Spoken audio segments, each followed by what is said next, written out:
It's from Few Good Men.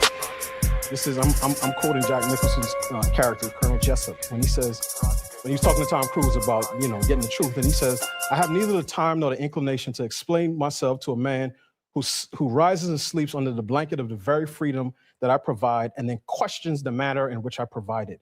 I would rather that you just said thank you and went on your way."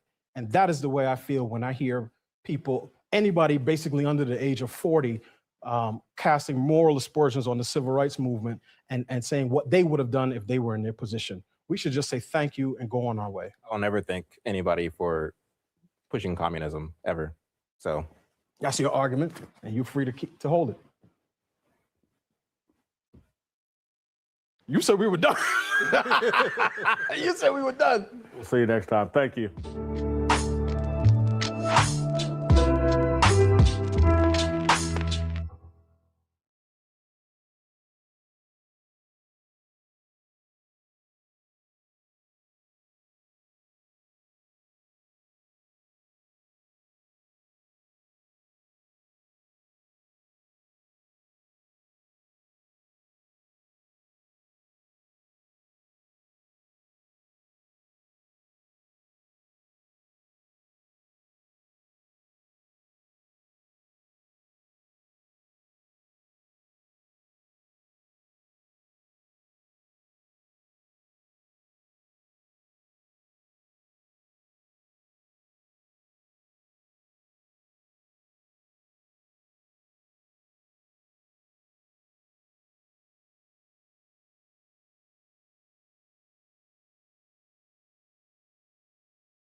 Grace and peace, everybody. This is a quick jump in. I wanted to look at this video from Jason Whitlock, and it was a little bit long, so I didn't realize how long it was. But they were, and so Chad Jackson, for the Heritage he's a Foundation, friend of the channel, good brother. Welcome to. He sat down and debated with Delano Squires today about MLK and his legacy. So I was thinking it was a little bit longer than that. So what I want to do is just tap in, do something different today. Start a little bit different today. Let me see if I can speed it up a little bit and jump in. If Candace goes live today, we might still discuss her, but if not, trust me, it's perfectly okay. Anyway, let's jump in. Let's see what Chad and Delano are talking about. Grace and peace, everybody. Let's go. The Harmony Channel. I am Jason Whitlock, your host. Happy MLK Day to those who celebrate. It is Martin Luther King Jr. Day. Across America. We wanted to have a special conversation about Dr. King's legacy because it is now being questioned. Is it a force for good, force for bad? Is it necessary? And so I've invited two guys familiar to my audience, Delano Squires and Chad O. Jackson, to have a conversation with me today about MLK, his legacy, his importance to American history. Was he a force for good? Was he a force for bad? Delano will argue the pro-MLK side. Chad, who's got his own documentary on MLK, will argue the anti-MLK side. But before we get into this debate, which I'm really looking forward to and hope that you all enjoy, I'm hoping that maybe there will be schools or young people that watch this discussion and learn from this discussion. But before, I'll let these guys introduce themselves, give you a little bit about their qualifications, why they're qualified to participate in this debate, and tell you a little bit about themselves. Delano, get us started. Introduce yourself. Well, again, Delano Squires, been a long-time contributor to The Blaze. I have been writing on issues around race and culture for quite some time. Actually, I wrote a piece last year for The Blaze on MLK. Actually, I've written two pieces on MLK for The Blaze. And in addition to that, I write a fair amount about sort of the future of Black America. My focus is typically on the family, but I do see some linkages between what has gone on in the past and what lies in front of us in the future. So I'm excited about this. I'm looking forward to this debate and looking forward to chopping it up with Chad. Delano, you just left out. You work for the Heritage Foundation. That is true. Sorry. I'm the director for the Center for Human Flourishing at the Heritage Foundation. All right. Chad O. Jackson, a plumber and a historian. Yeah. So I'm Chad Jackson, as Jason just mentioned. I am the owner of a plumbing company out of Dallas, Texas. Also a documentary filmmaker. Right now, we're doing a docuseries on MLK called the MLK Project. This topic is something that I've been researching for years. And in fact, the film company that I own and operate, Historia Revelata, basically seeks to go back into history and to really look at the facts of what we have on hand and to try to recontextualize it for the preservation of Western civilization, quite frankly. So I'm excited to get into this debate. I'm a huge admirer of Delano's work. He's a prolific writer on family issues. And so, yeah, I'm really ready to get into it. Perfect. So we're going to start. There's going to be 5 different topics here. And I'm going to give each of these guys, because just quite frankly, these guys are long-winded. I'm going to try to discipline them a little bit. But on each of these topics, I'm going to give them both 4 minutes to state their opinions, establish their positions, 4 minutes uninterrupted. I don't think this will be hard for these guys. I've given them some time to think about it. And so each will take 4 minutes, and then I'll let them rebut each other for 2 minutes, uninterrupted. And then we'll just have a back and forth conversation about That's pretty good. the one of the 5 topics we're having. And so each of these 5 topics, we'll spend about 20 minutes on each of them. And so to get us started, Delano's going to go first. And so our opening question is, was Martin Luther King Jr. and the Civil Rights Movement a force for good or a net negative for America in general and Black people in particular? So my position is that MLK and the Civil Rights generation were a force for good, both for America and for Black people in general. I think it's important to contextualize the work that Dr. King and his associates did in the Civil Rights generation. And when I say contextualize, again, think of what life would have been like for a man in the 1960s, right? Probably the grandson, or at best, at worst, the great-grandson of people who of enslaved Black people in this particular country. And he comes along, and he's most known for the Civil Rights Act of 1964. But prior to that, between the end of the Civil War and 1964, there were, to my recollection, 5 different civil rights acts and 3 Reconstruction amendments. So there were several times throughout American history, again, post-Civil War, where the federal government said, we need to pass legislation to protect the rights of Black Americans. And clearly those things did not have the intended effect.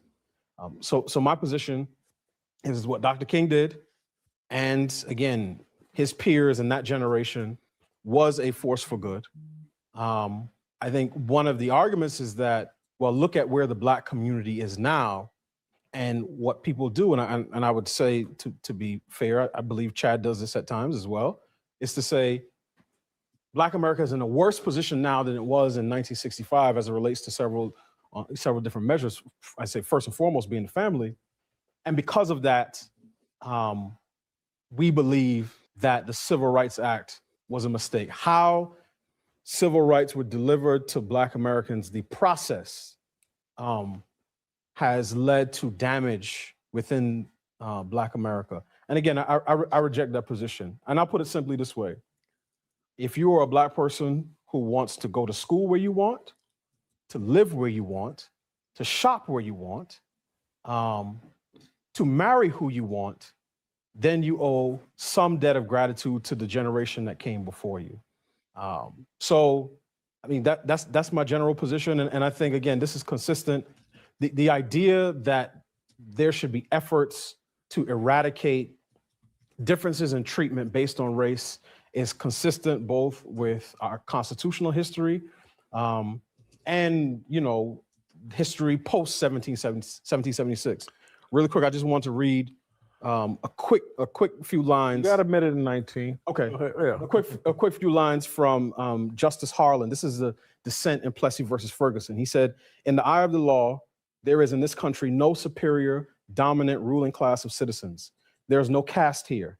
Our Constitution is colorblind and neither knows nor tolerates classes among citizens.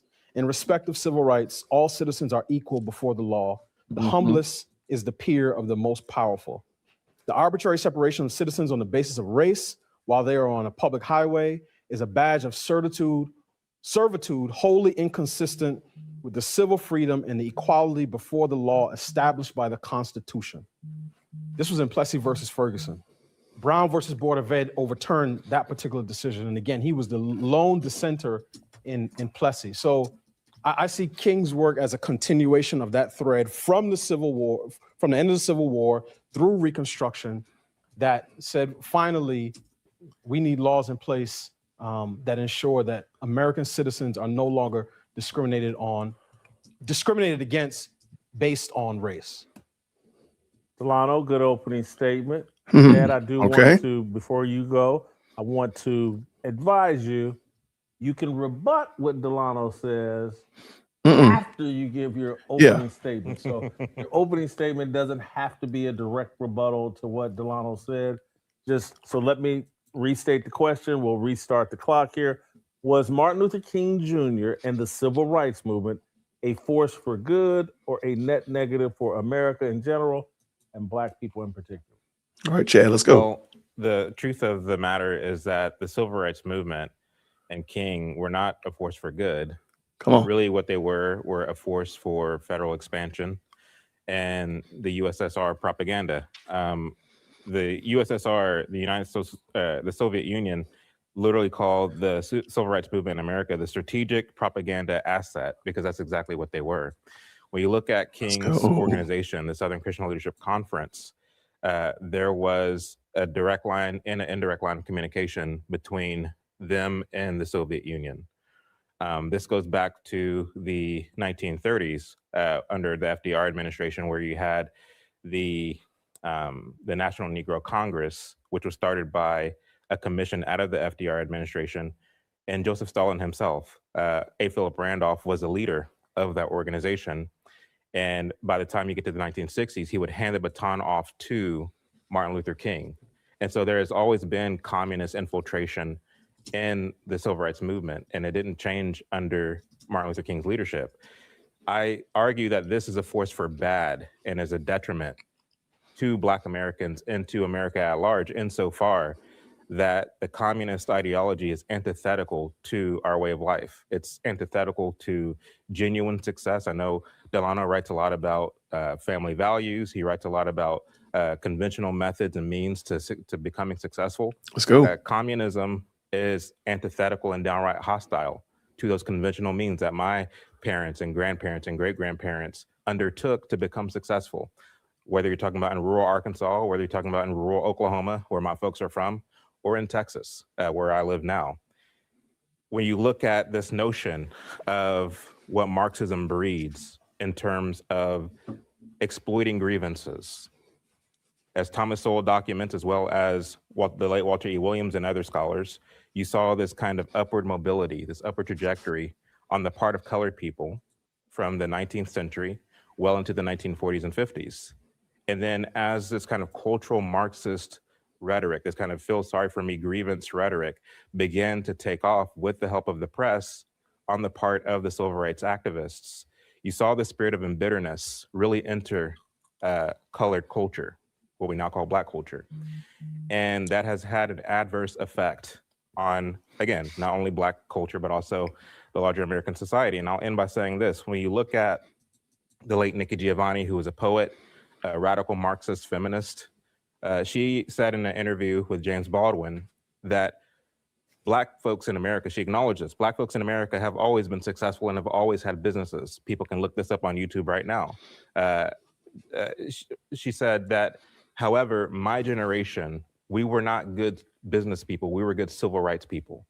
We decided to become activists.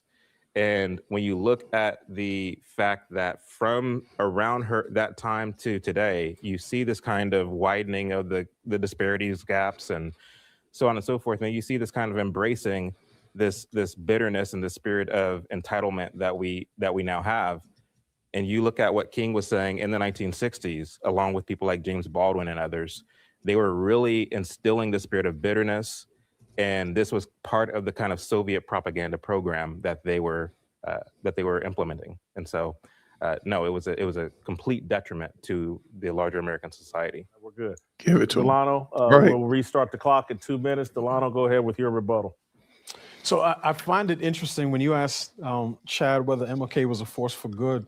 One of his first moves was to talk about the civil rights sort of era with respect to federal expansion. And I'm not surprised because I've consumed a fair amount of Chad's work, not all of it. I mean, so Chad is a prolific documentarian, and I give him credit for that. But at times it seems as if Chad seems to believe that government becomes more moral the closer it gets to the people. So for him, Sorry. and again, Chad, you will correct me if I'm wrong. What I'm hearing is the federal expansion, federal overreach from his perspective is really the main sin here. And I would counter that by asking pointedly whether Chad believes that, let's say in 1965, 64, 55, that separate spaces, right? Basically, should Black folks have been continued to be subjected to separate public accommodations, separate entrances, whether it's water fountains, restaurants, restrictive housing covenants, anti-miscegenation laws.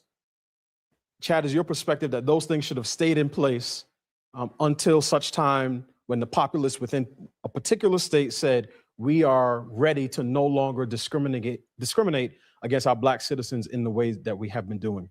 Is that your position?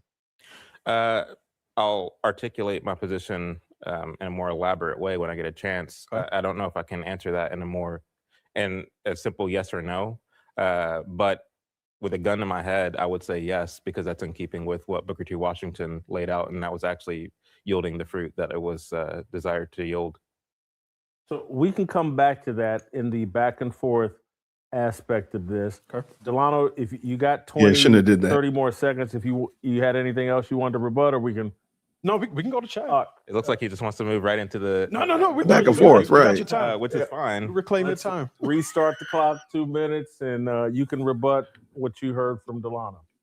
So one of the things that Delano brought up in his opening statements, which was he brought up what life was like. And with all due respect, this is one of the things that the left often does, which is they really kind of lean into the art of storytelling and imagine yourself as a Black man in the 1930s or what have you, so as to really kind of push this notion or this narrative that the conditions were such that there needed to be drastic, radical change. But the thing about it is, when you look at the rhetoric of revolution that a lot of the civil rights activists and the other social justice activists were really pushing in those days, this idea of revolution, a lot of it was the exacerbation, the exaggeration, the exploitation of grievances. This is part of the kind of Marxist framework.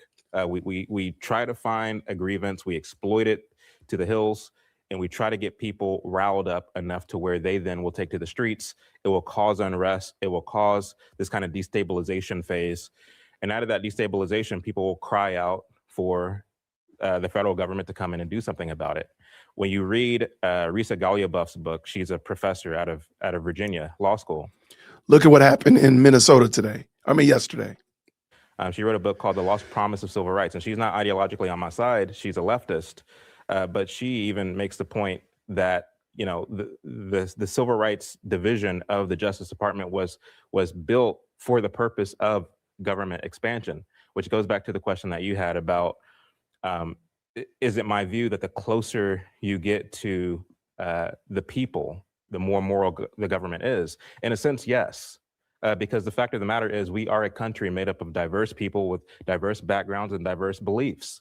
And this is why I would side more with the anti-federalists, Patrick Henry, Robert Yates, Luther Martin, and others that believe that to the extent that you try to have this big, overarching, strong federal power that's centralized, you're going to have the kind of resentment, the kind of unrest, and all the things that breed from that because we are so diverse. So you need to have it kind of condensed down as much as you possibly can to make it closer to the people. At this point, it's on you all. You go back and forth. You got questions you want to ask or whatever, do it now. We can go 10, 15 minutes, knock yourself out. So where Chad started there was, I almost fell out of my, Chad said that I was engaging in the art of storytelling. I would wager Chad has at least 100 hours of storytelling as it relates to MLK and the civil rights movement. Okay. And one of the things, and I've said this publicly so I can say it here, is that when I consume Chad's work, I noticed the use oftentimes of adjectives where I think verbs should be. One of the favorites is nefarious, right? So instead of saying this person said this or this person did that, what Chad would say is, oh, this particular act, the law was passed under nefarious circumstances. That's the art of storytelling. Chad, in his opener, talked about how Black people lived in the South, and I've heard him talk about there was more harmony between Blacks and whites in the South than people want to give credit to. And that might be the case in some places, in some locales. But the notion that storytelling is sort of the exclusive province of the left is something that that's, come on now, we can't say that. So that was one small point. But again, I would ask Chad, do you think that a Black man who wanted to shop in a particular retailer and was told you cannot shop here because you are a Black man had a legitimate grievance, let's say in the year 1955? No. Okay. Because we have freedom of association. Okay. And if a white store owner don't want you shopping in their store, I believe it's their right to not allow you to shop in their store. And on the contrary, I believe if you're a Black man who owns a store and don't want white people coming in, that's perfectly your right. It doesn't make it right, but it is your freedom of association. And so I believe that matters such as that should be handled in the marketplace. I don't believe that we should cede to the government the right to force people to serve those whom they don't want to serve or hire whom they don't want to hire for, or not be able to fire people for certain reasons that they find to be fitting. And so yes, this idea that it is a legitimate grievance that a Black man who was denied the transaction of buying a sandwich should now go to the government and have the government calm down and put a gun to the person's head to serve me. I don't believe in that level of coercion by any stretch of the imagination. I do, however, believe in desegregation. In other words, I don't believe that there should be laws on the books where the state is forcing segregation. And so to that extent, I do believe that those laws should be done away with. And those laws were being done away with. I mean, whether you're talking about, from the turn of the 20th century into the middle part of the 20th century, you did see some of these laws being repealed and giving credit where credit is due. The NAACP were taking some of these cases to court and they were having victories in the courts.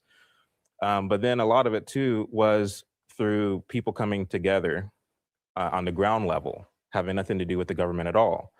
These were what we call interracial commissions, where responsible Negro and white leaders were working out their differences, working out their issues without it ever getting to the courts or getting to the legislature or what have you. And so this is what we call the reformative process. With the reformative process, you have a character building component in it because it takes hard work. But once you achieve whatever it is you seek to achieve through that reformative process, it is sustainable insofar that it requires character in order to be maintained. However, when you have the revolutionary process, this quick, sudden uprising that exploits grievances, that sows discord, that creates agitation in the streets, such to where, again, people cry out for federal legislation and quick, fast, and in a hurry right now, to the extent that the new social norm is predicated not on character, but rather law and law alone. That is going to, I mean, first of all, it's artificial, but then two, that new norm that you have will self-implode. It's only a matter of time. And when you look at the Nick Fuentes type, and I know I'm jumping ahead, but when you look at the Nick Fuentes types and you look at this kind of contingent that are now rising up as the pendulum swings from the civil rights industry, that's not sustainable. It doesn't. Anyway, I've been rambling. Go ahead. So I want to ask two questions to sort of bracket what I understand to be your governing philosophies in two periods of time. You talked, excuse me, you used the word revolution. You talked about how, you know, sort of revolutionary change is not sustainable. Would you apply that to the American founding as well? Well, that's actually a tough question, because the difference is you did have a foreign entity that was governing us from afar. Okay. And you know, here you've already had a long established culture that has existed for a long period of time. And I would say that it's different than the kind of subversive kind of agitation that we saw with communist revolution. I mean, there was certainly agitation. There was certainly violence in the streets. There were a list of grievances, correct? Yeah, there were grievances, Yeah. but again, the way that communism disseminates through deceptive, subversive means is altogether different than what Thomas Jefferson, for example, was doing in terms of really laying out and airing out the grievances. And of course, if you're talking about like the Boston Tea Party, if you're talking about things like that, where they dressed up in Indian garb and things like that, and they were kind of moving deceptively, point taken, point very well taken. But I tend to see I tend to see what we were doing during the so-called Revolutionary War and the spread of communism as two completely different things. But I think part of that is because you are reaching a conclusion, and that's fair for you, because you'll say, look, I've done the historical research and I reached this conclusion. But I think you're reaching a conclusion where an argument should be, because your entire characterization of the civil rights era is basically this was communist and therefore it was negative, right? So it's either, and I mean, we're human beings, so sometimes you can have tension within your principles. But when I hear you say, you know, revolutions are not sustainable forms of social change, agitation, violence in the street, and then you say, well, the American founding, sure, you know, we had our own culture. The government who was ruling us was far away. I mean, Black folk will say, look, we had our own culture for hundreds of years. The people who are ruling over us may be near, but we have similar grievances, right? We don't have representation. I was watching a video with you last night, actually, and it sounded like you were making an argument against enfranchising free Black males post-Civil War. And you correct me if that argument was wrong, if I'm mischaracterizing it. So it seems as if there's some tension in your principles, and I'm just trying to understand that. The War for Independence, the American founding, was one point. The second point, again, this is more contemporary. Would you then, just given what you said about the ability of private enterprises to serve whom they want, to hire whom they want, would you then be in favor of, let's say, what conservatives characterize as DEI policies, where companies say we're going to favor Black, Hispanic, LGBT, women, whatever, non-white males in hiring and promotion over white males? Would you be in favor of that? And do you think federal or state law that prohibits that, would you characterize those as federal overreaches? Real quick, everybody, shout out to everybody who just jumped in. It looks like about 150 have tapped into the best live chat on the internet.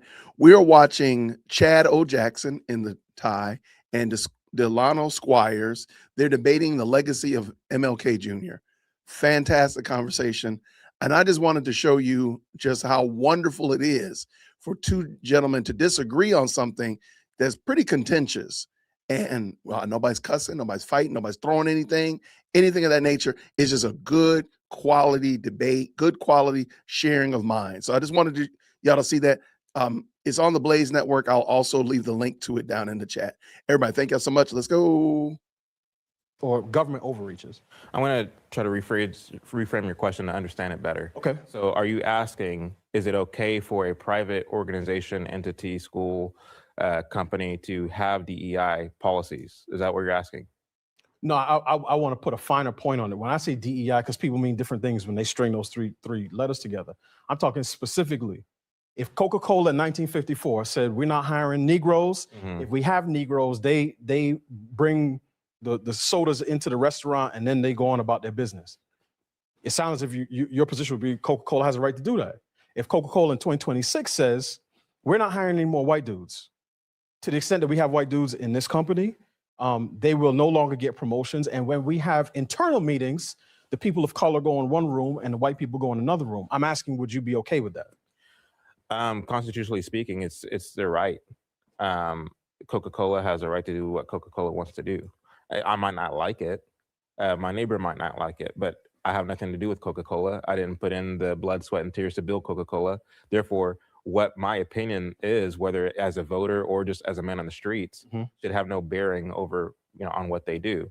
So, I mean, I don't know about the legalities over, the difference between publicly traded companies versus private, like legitimately private companies. Right. But even to the extent that there is a difference, I do believe that in many ways, a lot of what is done in this country is a complete betrayal, if you will, of our genuine constitutional principles.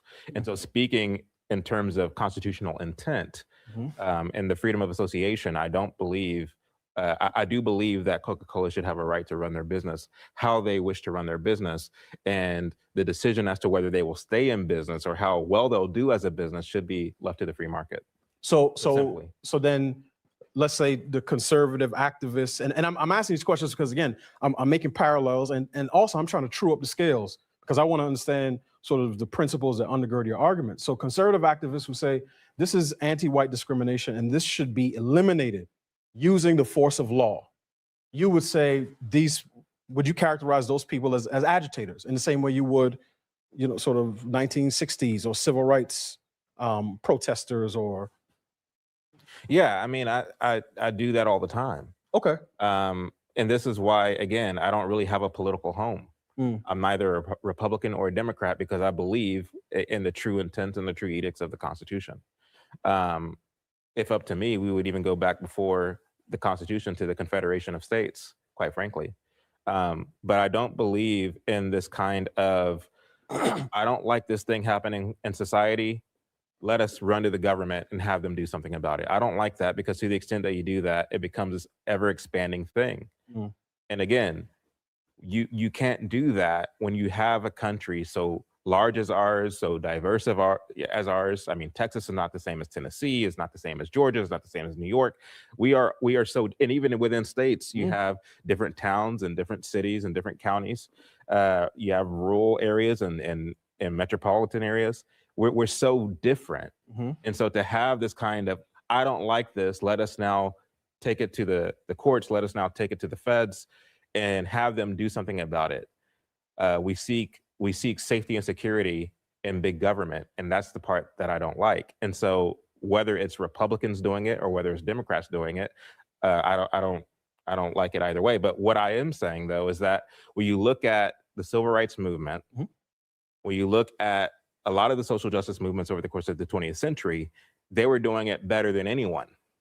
Insofar that their kind of brain trust, the puppeteers, if you will, who are pulling the strings, these are people who have, and I made this point on Jason's show, these are people who studied the soft sciences, who studied the social sciences, who studied human behavior and group behavior, and they're using it to their advantage.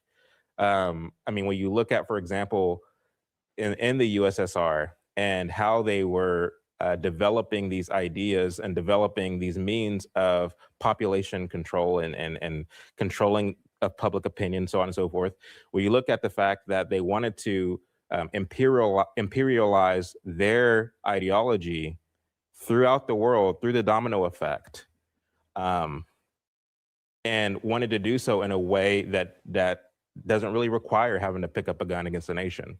They did it through implosion. They did it through infiltration and subversion. And they were having success all over the world.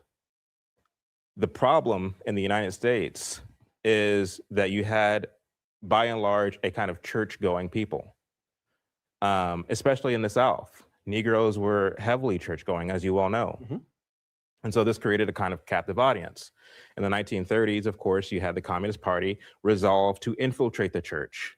And so whether you're talking about Earl Browder's outstretched hand, whether you're talking about the work of Bella Dodd, of course, she would do it through the teachers' unions, but she writes about how the communists were infiltrating Protestant and Catholic seminaries and churches in order to blur the lines between Christianity and communism. And we know as Christians that we are not to participate in darkness, but we're to expose darkness. And so nobody did this better than Martin Luther King in terms of blurring the lines. And I don't know if we're going to get into this later in the debate, but the fact of the matter is, with the help of the press and with the kind of instructions of his handlers, King was able to, in a sense, he was able to,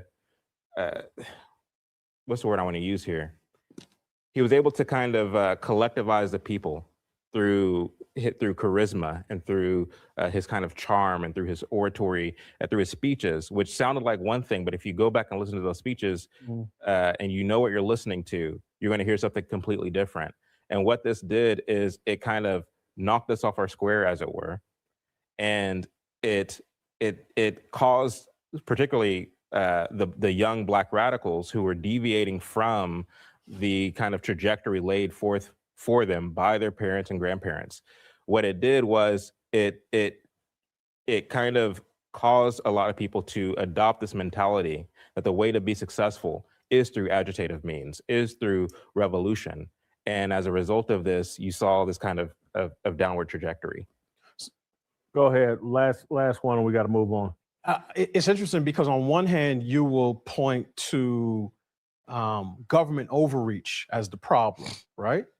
But then on the other hand, you'd say, well, no, it's sort of collective action. And my thing is, prior to 1964, if King and other leaders... Real quick, I'm going to shout in. I really like, well, Chad is a friend of the channel. Chad has been on the channel before. We've done projects before. We've talked on the phone. I mess with Chad. I have no problem with Delano either. I think Delano is a good gentleman. I've never met him, never talked to him, but I digress. I think this argument should be brought to, Chad kind of addressed it and brought it into it, talking about the church. I really think that's where this argument needs to go into and discuss the relationship between the church and the civil rights movement, because that's really where all the wheels on a bus have fallen off. That's ultimately, in my opinion, the biggest blight of the civil rights movement has been what has happened to the church. So let's finish this up. But shout out to everybody who's jumped in. Make sure you hit that like button. Let's go. Are saying, look, there's certain things where there's unequal treatment based on race, and we want to mobilize people to change these things, right? And you would say this is on account of their handlers. I will stipulate I'm not the historian that you are, Chad, right? I do think it's interesting, though, because I feel at times you use Marxism the way the left uses racism, which is to say around every corner and underneath every sheet. Oh, no. But that's, that would be my characterization. But that's fine, right? We could disagree on that. I want to jump in there. Hold on, I want to jump in here, and I want to do this rarely, though. But Marxism is antithetical to Christianity. And I do believe it's an evil, and it's a tool of Satan. And I do believe Satan is in control of the world.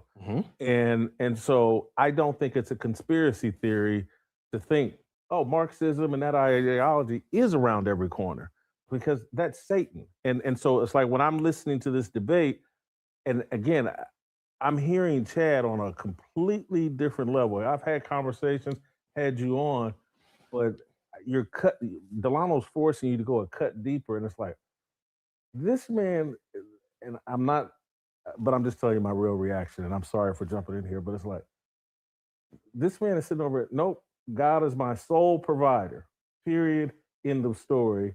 And we've been hoodwinked by MLK and all this other stuff. Like, nope, the government is an equal or superior provider for you in this life than God.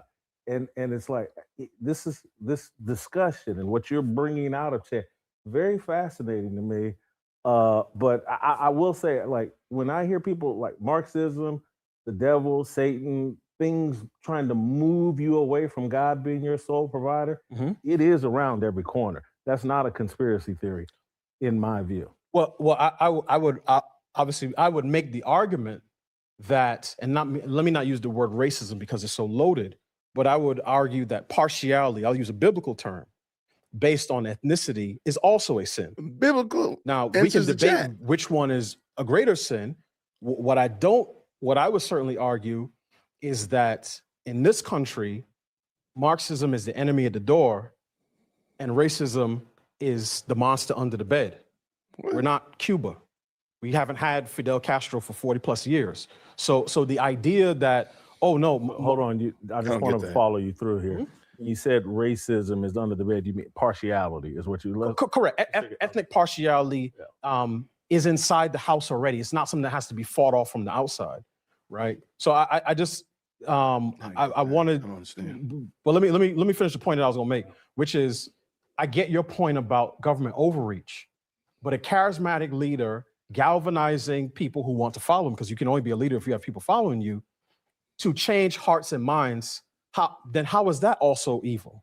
Because that's how social movements work. Whether that's the fight against abortion, or whether that'll be a fight to reestablish traditional marriage. It's always somebody leading something with the intention of changing hearts and minds. So I don't understand if it's not tied directly to government overreach, why what King and his cohorts were doing you would see as necessarily negative and detrimental. Well, I'll try to answer the question as briefly as I possibly can, because Jason wants to move on.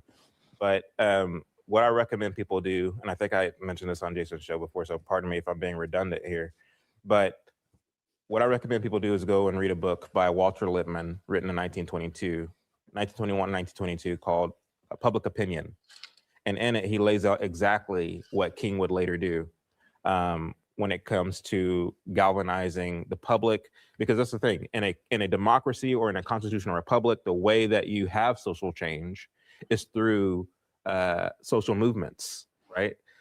It's not like a monarchy or a dictatorship where a king or dictator are able to move unilaterally. You have to have the kind of the illusion of choice, right? And to the extent that people show up to the polls and they pull the lever for this politician or that politician or this proposition or that proposition, oftentimes they're going into that voting booth with information that has been packed into their heads, either organically or artificially. And so understanding the social engineers, those who really kind of dedicate their lives to the studying of the soft sciences and who commit their lives to academia, or even going a more nefarious route to change and to move society in the way they wish it to go, they are heavily involved in social activism and creating kind of unrest and all the things. And so what Walter Lippmann writes about, he says that if a leader wishes to push a policy of campaign, the way to do it is for an orator to appeal to the masses, either through pinching a grievance, by appealing to their patriotic sensibilities or their religious sensibilities.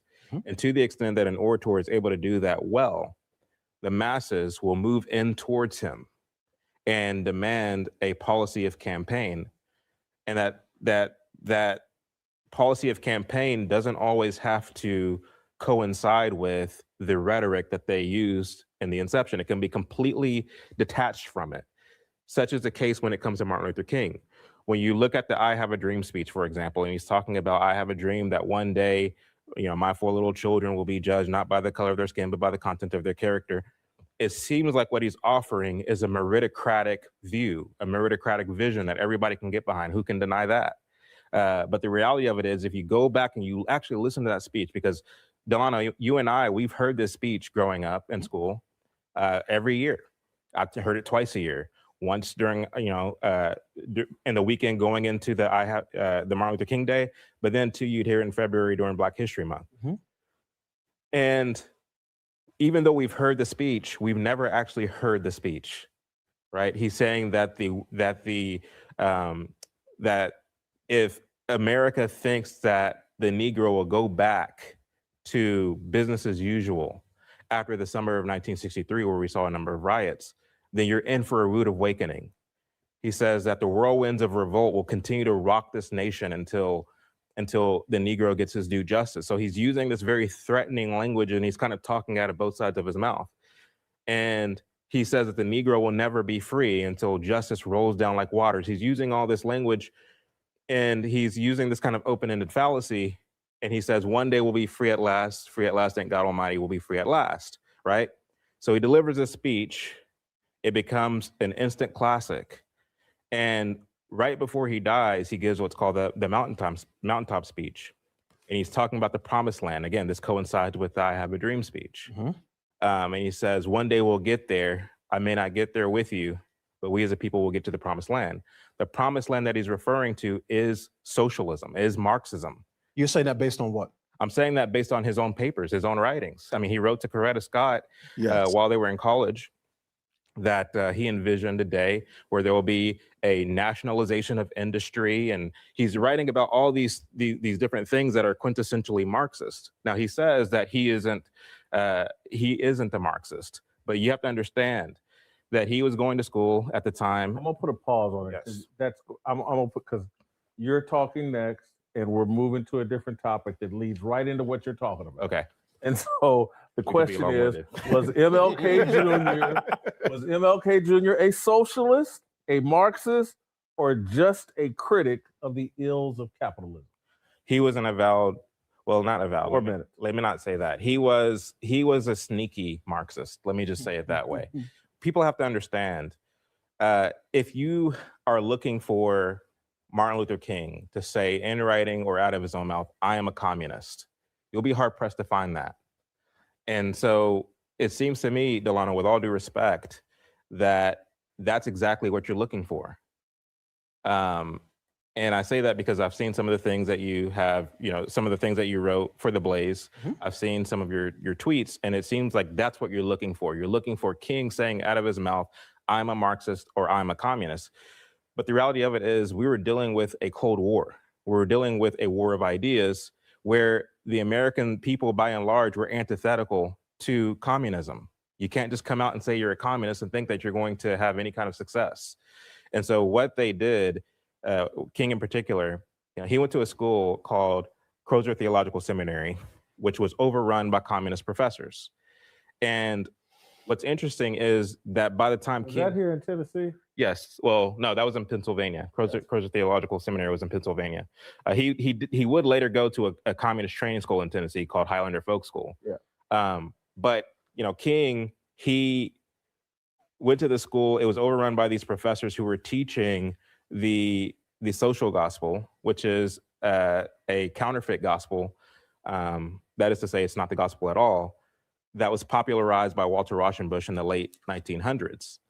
What's interesting about this is it was a strategic move to get into the churches and to teach congregants something that's not the gospel at all, but something that uses Christianese, uses language that sounds very Christian in nature, but what it's preaching and teaching is something completely different. It's teaching, in essence, that God didn't come to save sinners, but rather that God came to save society from capitalism and from exploitation and all the things. So that's essentially what it is.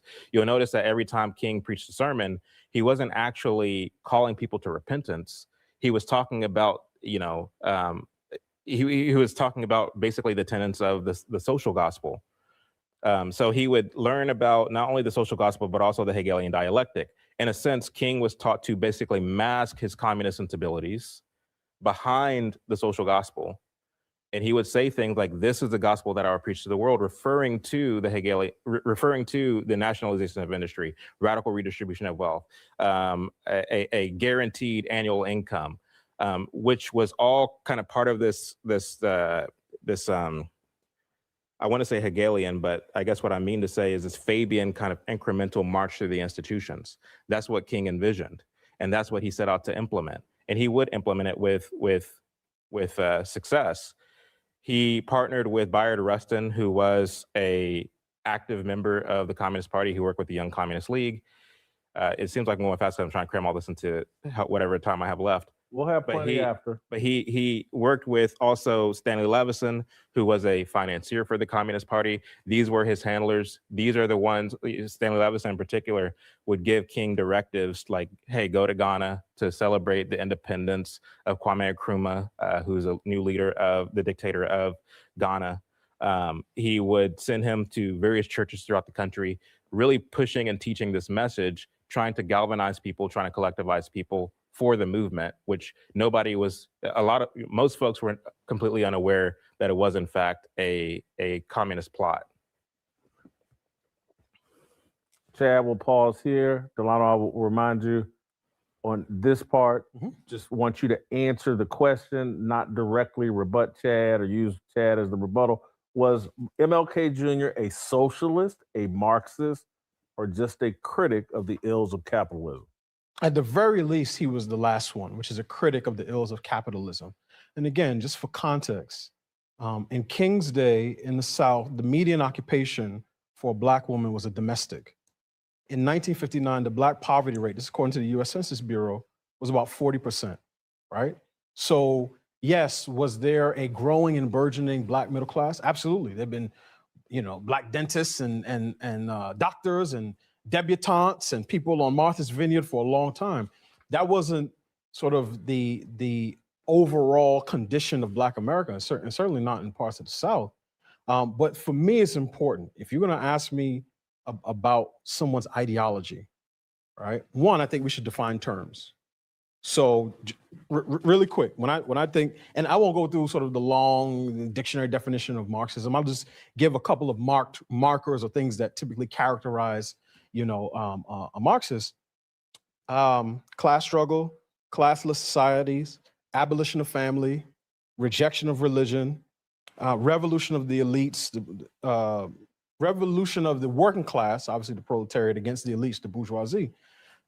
So socialists, again, these slight variants, same family, but socialists oftentimes concerned about inequality, large social safety net and spending, and services for public benefit. The idea that someone who's critical of capitalism in the 1960s, right, who's concerned about income inequality and who advocates for a universal basic income, the idea that those things in and of themselves make you a communist or Marxist is one that I think is hard for anyone to sustain. Milton Friedman, the noted libertarian economist, was in favor of UBI. Now, he also wanted to shrink much of the welfare state, but he was in favor of UBI. Tucker Carlson, I remember this distinctly. This was several years ago, one of his opening monologues at the top of the new year, when Tucker Carlson talked about some of the issues that face inner city majority Black neighborhoods, also face sort of rural majority white neighborhoods. And he criticized the type of crony capitalism that people like Mitt Romney advocated for. So you can find people, and then, I mean, conservative media is rife with politicians, pundits who will talk about how the elites sort of, jam up the working class, jam up the everyday man. So you'll hear, particularly nowadays, it's young couples can't afford to buy a home. The cost of healthcare, of childcare, of everything is going up. And this is part of the reason why you have this sort of populist sentiment on the right. But I think what ends up happening is Chad will say, no, these few things that I find that King did, right? His critiques of capitalism and so on and so forth. Though that's the evidence I use to charge and convict him of Marxism. And I just reject that. Not because of King, not because I'm a King defender, but because I have certain principles. And one of those is when you bring a charge against a man, you need evidence. Evidence is not speculation, it's not hearsay. Evidence is not, oh, this is what I believe. No. Do I expect King to say that he's a Marxist? No, I do not. But when he writes specifically of the incompatibility between Christianity and communism, And Chad's response is, well, of course you would say that, he's a Marxist. Then at a certain point, like this is a circular argument, right? What I find interesting is that Chad will believe King when he writes in his own words, and we'll get to this later, when he denies the sort of bodily resurrection of Christ. And when King writes about his theological views, Chad believes him. But when he writes about his economic views, specifically against communism, then he says, of course, that's what a lying communist would do. Well, 2 minutes to rebut. okay. So here's the thing, Delano. You can't take it. It seems like this is what you're doing. You're taking completely out of the equation the way the communists actually work. And I challenge you genuinely. I'm not saying this to win an argument. I'm not saying this to do a gotcha. I'm genuinely challenging you and everybody watching this right now to actually go and look at communist subversion and how it was actually being carried out over the course of the 20th century. Because the thing is, in order to make sense of a lot of things that I'm saying, because I'm actually listening to myself right now, in order to make sense of the things that I'm saying, you actually have to understand how this kind of monster operates. They don't do it like they move through clandestine and covert means. They would commonly and routinely have their functionaries and their fellow travelers publicly denounce communism. This would happen on the regular because they were more effective, especially in a place like America, where most people were by and large anti-communist. They would routinely have their people say or denounce communism. When you look at the Southern Christian Leadership Conference, which was started by Stanley Levison, who was a communist. In fact, Ben Kamen, who wrote the book Dangerous Friendship, where he documents the relationship between King and Stanley Levison. And by the way, Kamen is not on my side ideologically as well. He's a full-fledged devotee of what he calls social justice. And he's an admirer of King and an admirer of Stanley Levison. He writes that Levison never left the communism as an ideology. He left the party in 1957 when he connected with King, and King knew about his communism. He left the party, but he never left the ideology. He remained a communist till the day that he died. And so like the standards that you lay out as far as what would qualify him as a communist, I get where you're coming from, but I would challenge you to look at how communism, the subversive means by which it spread, and you'll see that King was doing exactly that. Again, I think you are making a conclusion where an argument needs to be. At a certain point, you have to have evidence, and the evidence can't be, well, he's lying, therefore that proves that he's a communist. That just doesn't hold to me. Again, I'm not saying that King or anybody else in the civil rights movement had to say, I am a communist. That would be silly. You and I, because we would agree on that. But I'm looking for the markers. Now, if you said, hey, Dr. King advocated for sort of a classless, stateless society, if he advocated for the abolition of religion or the abolition of the family, then I could say, okay, now we're on to something. I've never heard you say those things. What I do hear you do is engage in guilt by association. And again, my question is this a principle that you carry across the board? I'm an equal weights and measures kind of guy, because it is easy to say, well, this person advised this other person, and because of that, the person being advised, therefore, automatically adopts the entire ideology of the advisor. I don't know if that's an argument that can be sustained as you carry that through time. So again, I've seen and heard you do this often, right? It'll be, no, King won't say he's a communist. He says, in fact, that Christianity and communism are incompatible. Your response would be, well, he plagiarized that speech. My response would be, okay, strange tactic for a person who believes something and really wants to see something happen, to publicly say, no, I don't believe in this thing, and these are the reasons why. And this is why I go back to answering the original question, whether I think King was a Marxist, socialist, or a critic of capitalism. Certainly he was a critic of capitalism. Everybody is. Democrats, Republicans, I mean, they just criticize it in different ways. But if the bar is that any critique or criticism of capitalism makes you a Marxist, then what I'm saying is you're going to sweep in far more people than you realize. I apologize again, but I think he's arguing more than he would criticize capitalism. He's saying that he's part of his argument is guilt by association. You run with communists, avowed communists. I'll apologize for using my stupid analogies again, but it's like, man, I used to run around. I had friends that were pimps. Mm-hmm. And when I ran around with them, you could make some assumptions about me that would be actually true. Is one of them that you were a pimp? If someone made that assumption, I would deny it, but I go, I see why you're making that assumption. Of course you would deny it. That's what pimps do. You see where this goes? I got it. But I couldn't be offended by it because I'm running around with guys that were pimps. Mm-hmm. I guess the only question, hold on. To add to it then, are you doing gigolo behavior though? That's the question. Not just I ride with pimps because they pick me up and drop me off at church and Bible study and go watch my grandma. Are you out there doing pimp stuff? That's the question. Are you behaving like a gigolo? Because if you're behaving like a gigolo, then you saying that you're not a gigolo doesn't have any merit. If you're not behaving like a gigolo, then we could say, all right, then maybe he's just hanging around them. But even in that, corrupt communications distort good morals. So I don't know if you can get away with that, Jason, but shout out everybody who jumped in. I know you might be wondering.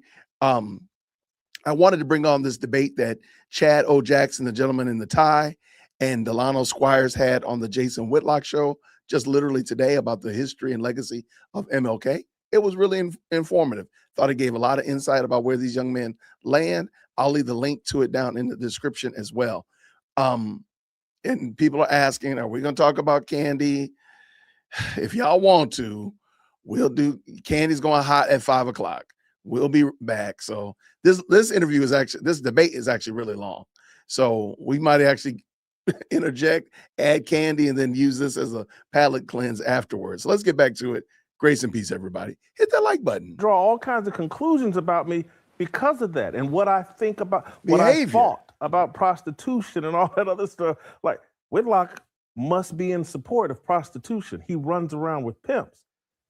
So if people looked at me and I'm not Dr. King, I'm not some huge religious leader, but I do promote Christianity. That part. And so if I'm still running around with them same guys, and that's still who I'm talking to most often, rather than Virgil and other people, and my friends haven't changed, I wouldn't blame people. But man, Whitlock, guilt by association, I kind of believe it. My father believed in it. You need to quit running with them Negroes, but they into this and that. Everybody I know believes that. But anyway, I don't. No, and I think you actually hit the nail on the head. But I do have a question for you, Delano. Sure. Obviously, this is part of one of the 5 questions that we are going to get to. But was Martin Luther King a Christian? You want to skip down there? No. I'm going somewhere with this. But do I believe he was a Christian? Yes. Was he a Christian? The stated views on core Christian doctrine that I've seen from Dr. King, from the writing of his own hands, put him, in my perspective, outside of biblical orthodoxy. If he never repented from those views, then I would not see him as someone who was spiritually regenerate. Okay. So I would answer that question in the negative. If he never repented, okay. I don't know where he was on his last days. I don't know how his views evolved from when he was in seminary. But I actually believe what he writes. So if by what you just said, if King wasn't a Christian, what then do you want me to do with the statement that you just put out there that King said that there's no companionship between Christianity and communism? What am I to do with that if he wasn't a Christian? I don't think you have to be a Christian to make that argument. So what am I to do with it then? I mean, you could either believe it or not believe it. No, clarify your question. I don't fully understand. What are you to do with it? What do you mean? You're saying it's incompatible. Right. So he said earlier that that King said Christianity is incompatible with communism. Mm-hmm. Therefore, King's not a Christian. You're saying he's not a Christian, so he's actually very compatible with communism. Precisely. That's exactly the point. So if what am I to do with this argument that, well, King said that there's no companionship between Christianity and communism, that they're incompatible. And you say that to say what exactly? I'm saying that to say that the charge that you level against him of being a Marxist, But it communist, insinuates that he's a Christian, though. well, he may very well have seen himself that way. You're asking me to judge his sort of spiritual fitness 60 plus years after, you know, he drew his last breath. I mean, you put, all I can go on is the things that he said. So if I hear somebody who says, no, I profess to be a Christian, but I reject, you know, substitutionary atonement, I object the bodily resurrection of Christ, I would say, well, you that don't sound Christian to me. Now, Well, that speaks to whether, but again, but I think these are slightly different things, because someone can feel that they're a true believer, right? Doesn't matter Someone what can be feels. no, but then that's a different question, because God is the ultimate judge. And what I'm saying is someone can be sincere in their beliefs, but their faith not be genuine. That's why we have the word. That's why we have the Bible. Right. But none of that discounts the fact that he was making a claim that one of the core tenets of communism is the rejection of organized religion. It's not just ambivalent to organized religion, it's hostile to it. And he was writing that this is one of the reasons why communism and Christianity are incompatible. Now, your response to that is almost never, or not just, oh, King wasn't a Christian. Your response typically to that is he plagiarized it and he was lying.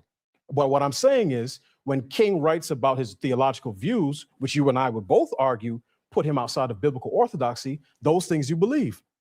Yeah, it's actually a moot argument, because the thing is, again, like, yes, I do tend to go to he plagiarized that, because he did. I mean, anybody can go read the book right now. It was written in 1951 by Robert J. McCracken, called Questions People Ask. And specifically on the question of communism, if you read what he said, and if you read what King would later say about it in 1957, and then throughout the remainder of his years, he's actually copying, in some cases verbatim, and then in other cases ideas that originated with McCracken.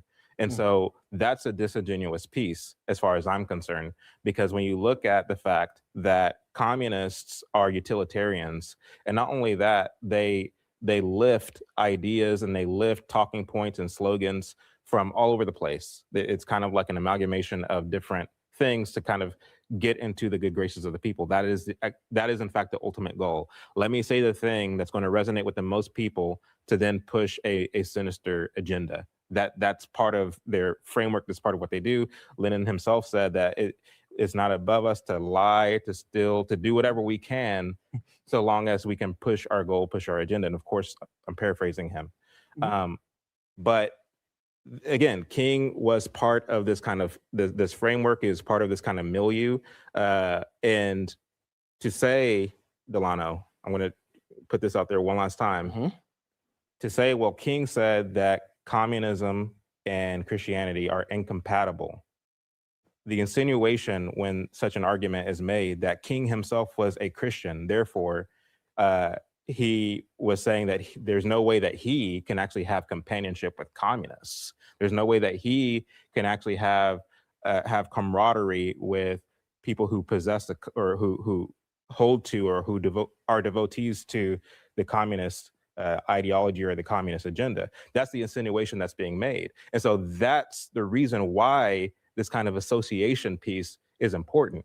I understand that in academia, the fallacy of guilt by association is typically dismissed. I understand that, but here it actually does apply, because per you, King himself said that there's no companionship between Christianity.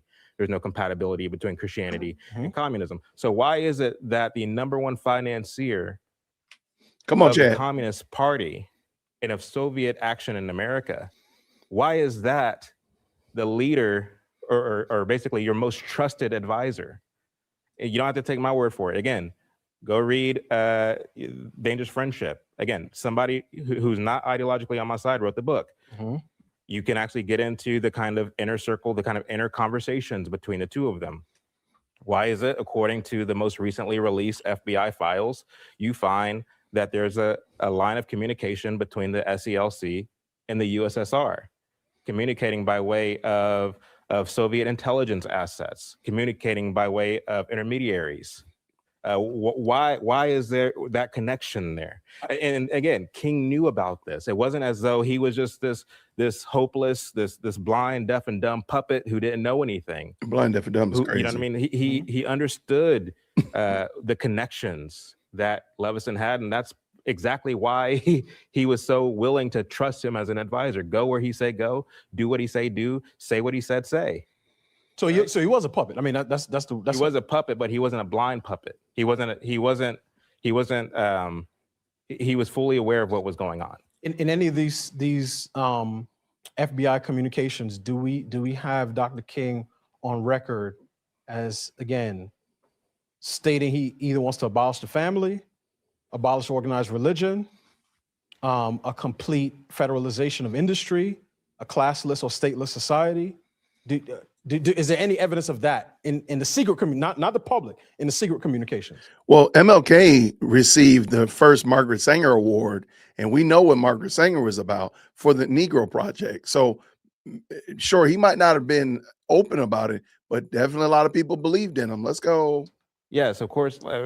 If you look at, I'm not sure about the FBI files per se. Okay. I can't remember where I read this, but people can find where King is talking about, especially in 1967, 1968, in their private SCLC meetings, he's talking about the goals of what they call democratic socialism, which do include some of those planks that you lay out. Which so one of course, specifically? He's talking about, for example, the nationalization of industry, a classless society. He's talking about And that's a term he used because again, this is now we have a debate, and neither of us has resources in front of us. So I like to be very specific on terms, right? I want to know. Give me a character as close as a characterization of what he was saying when he was talking about a classless society. Because if you're going to say, well, what he was saying is he wanted to get rid of income inequality, that's something very, very different. So what was it that he was actually saying? Well, you don't even have to look at the private conversations. I mean, if you look at, for example, the speech that he delivered to Stanford, which is interesting, just to take it back real quick to the I Have a Dream speech, where he's talking about 100 years after emancipation, the Negro still is not free. Mm-hmm. And he says 100 years later, the Negro still is not free. And then again, he ends the speech, free at last, free at last. And so the question then becomes, well, how then must the Negro get his freedom? And he had the opportunity to answer that question again and again and again. And so when you look at the Stanford University speech, the same speech where he says that he's against riots, but in a real sense, riots are the language of the unheard. So again, he's talking out of both sides of his mouth, and he's saying that it's actually the conditions, blaming the quote unquote system, that led to the Negro rioting in the streets. And he says, if the Negro is to get his equality, we must have wealth redistribution and the guaranteed annual income and all these things for poor people. And so while I take the fact that you said, well, this conservative is for the UBI and that conservative is for the UBI, like, to me, that means very little, especially when you consider all of the other realities surrounding King in terms of his education, in terms of his father, and the fact that his dad would frequent these communist front organizations in the South before King was born.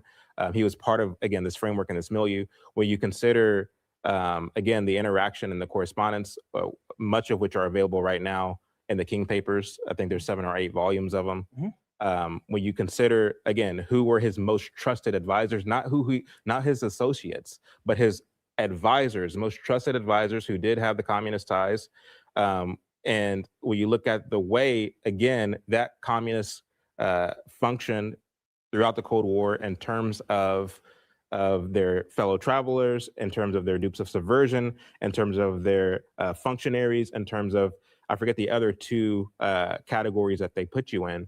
But when you look at this and you look at the civil rights movement, and then you look at the correspondence, and then you look at the FBI files, it's undeniable. I'm still waiting for you to tell me again. I'm asking, and the reason I ask about the private correspondence is because I could go with you that a person may say, you know what, I'm not going to advocate for certain things publicly, but privately, then you can see what I really believe. Why it's private though? And I've yet to hear you say, right?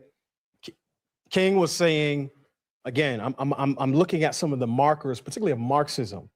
I've heard him speak, and I've seen him write. I've read things that he's spoken in terms of advocating democratic socialism. But if you ask 100 political people what is democratic socialism, some may say, oh, some of the Scandinavian countries practice it, some other countries practice it. Some may say it can be large social welfare spending within a larger context of free market, capitalism. Some may say, well, Social Security, Medicaid, Medicare, publicly funded police departments, fire departments, these are all democratically socialist, policies and programs. So there's going to be difference there. But again, if you're bringing a charge against a man, and it's a heavy charge, the evidence should be overwhelming. And that's why I'm asking you, and this is where we go from the characterizations. This is where we go from the associations, from using words like nefarious and allowing people to sort of it must be hold on. It must be said real quick though that not all the correspondence, the private conversations are released. I don't have access to that. Also, I just want to define evidence for me. Is it statements of facts, or can what is that? Because, and I'm gonna go back to a real world example. Okay. Again, you've been with Fearless from the outset, and so you've seen me partner with Anthony Walker, Virgil Walker, T.J. Moe, Gaston Mooney, Bobby Harrington, Tyler Carden, and it's like I'm trying to influence the culture through the Fearless deal. You've heard me talk about like, hey, these are the things I like about you, Delano, and your background that fit what I'm trying to do. And so I just rattled off the names from TJ to Gaston to Anthony Walker, Virgil, blah, blah, blah. So I've rattled off 6 names. Right. If 3 of my closest advisors during the time you've grown Fearless, if 3 of them were flaming gays, would you not make some assumptions about me and what I was trying to accomplish here? I would. That would be an interesting sort of group of friends. You would make some assumptions. If they were instrumental parts of what I was doing, these are the people that I talk to on a daily basis about what I'm doing, what we're trying to accomplish. They're giving me advice. If 3 of them were gay, right, you would be like, man, there's some evidence here that Whitlock's not trying to live out this biblical stuff he's talking about. Well, that would be seen as evidence. My actions. You're talking about, do we have King on record saying, hey, I'm a communist and I want to destroy the family? Does he say that anywhere? He doesn't have to. He's associated with communists who want to destroy Christianity, religion, the family. They want to subvert America. But that's not what he was advocating for. That's my point. So if you go on, his actions. I could come on this show right now and say I'm pro-Christianity. Correct. But my right-hand man is a flaming gay guy. Brother. Right. That would contradict, and people would be like, man, I don't believe Whitlock. Whitlock ain't telling the truth. Okay, Unless you're trying to convert them to Christianity. Hold on, but let's flip it around. If you were saying, I'm pro-gay, I'm pro-LGBT, but your closest advisor was a Christian, then what would be the conclusion I should draw? That would be he's contradicting himself. But the contradiction, you can say there's a contradiction between who you hang around and the things that you say publicly. What I'm saying, that's different than saying than who you hang around. That's different than saying that your associations are going to always color your actions. Because again, if you were saying I'm pro-gay, but then people said, Whitlock's 3 closest advisors are Christian, I wouldn't therefore say, well, then Whitlock must be Christian. I wouldn't say that. And I don't think you would say that. I would think you would say, though, I think gays would say, man, I don't know if he's really sincere about that, or he'd have some gay people up there advising him. And what would the Christians say? That's the question. What would Christians say? Correct. Would they accept you because you have advisors who are Christian, even though you're promoting? I would hope that if I were on this show promoting gayness, I would hope that Christians wouldn't watch. Okay. And as a Christian, didn't RuPaul have a show at some point? I never watched. Right. Don't have an interest in it. Right. And there's Ellen DeGeneres has a show. Never watched. Because it's not for me. So let's tie it together then, because we have. I don't know about that one, Jason. You and I all 3 of us can agree that in the example you gave, there's a contradiction between the advisors and what the principal is saying in public. And what you said is that you would hope that Christians, right? Now, these are the people who would be in the tribe of the advisors. You would hope that they would not watch. The parallel would be, okay, King, I'm using Chad's argument. King is being advised by communists, but he's not promoting communism. He's promoting the eradication the Cold War element. I think you disagree there. Okay. Let me just. He's promoting the eradication of Negro second-class citizenship and calling for civil rights laws that respect the Negro's right to vote and public accommodation. That's what he's promoting. And in the example you gave, the people who would be frustrated would be the communists. In the example you gave, the people in there the were background, people, and Chad could make this argument, but it's not Chad. There were people in real time. All right, I'm gonna stop for a second, and to answer your question, yeah, we'll be jumping on the candy train very shortly. Let me move my camera over. All right, we'll be jumping on the candy train very shortly. She's supposed to be going live in a few minutes. I think part of the problem, well, first of all, I don't think Jason Whitlock as the moderator should have jumped in. I think Chad should have remained in the discussion. The problem, in my opinion, is that you are going to have to search really high and really wide and really long to find biblical preaching from MLK. That's the problem. And so it's not a situation where MLK is faithfully preaching, faithfully pastoring, but he has friends that are communists. No, I'm saying, and I think Chad would probably agree, that MLK was not a faithful pastor. He was not faithfully shepherding his community, his congregation, and his friends were communists. So that's the part I think a lot of people are not aware of. I myself, I was taken aback when somebody asked me, I apologize. I want to say it was actually Chad who proposed to me the idea that MLK wasn't a Christian. And I immediately said, what are you talking about, bruh? Like, what are you talking about? He was Reverend MLK. I made all the same arguments. And he said, well, can you show me anywhere that he actually preached the gospel? And I couldn't find it. Now, I'm not saying just mention Jesus in passing, not saying mention God, not even saying that somebody needs to get saved. That's not what I'm saying. But an actual gospel sermon. You're not going to find it. And from there, a lot of the other things start making more sense. So again, like, how are you faithfully pastoring when you're jet setting around the nation every week, every day almost? Like, how are you taking care of this congregation? So there were some real serious questions that I think people should have about MLK. Now, wherever you land, you're going to land there. I'm not going to try to sway you. We'll come back to Chad and Delano Squires debating on MLK's legacy. We'll bring that back. I'll let them argue it out. All I want you to do is just do some research. Just do some research on your own. Just say, hey, I'm going to go find a faithful, gospel-centric, Christ-honoring sermon by MLK so I can email management at dearwokec@gmail.com and prove Jason wrong. Do that. Prove me wrong. Or I'm going to find, just do it. Just do it. And I'll be here. I'll still be here when you get back. So that's the problem. I think Chad, I love Chad. He's my dude. I got no problem with Chad. I got no problem with Delano. I don't think Delano's a bad person. I got problems with Jason Whitlock, but that's beside the point. I just think he got I wish his name was different.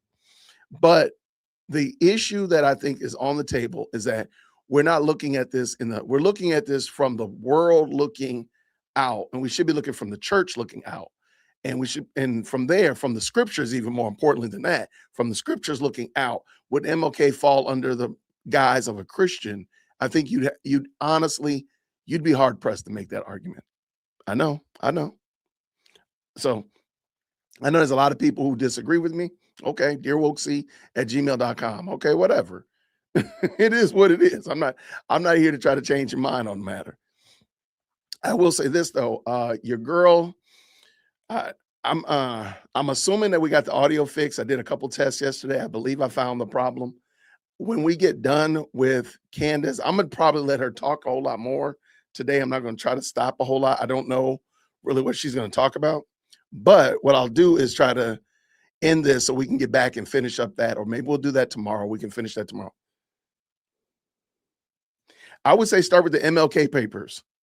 Start with the MLK papers. If you want to start there, you can do some general research on sermons, on MLK sermons. Just listen to his sermons or find his sermons and search through them and find me a gospel-centric sermon. Not just come to Jesus at the end of a social gospel TED Talk, but a real gospel-centric sermon. I really think you'd be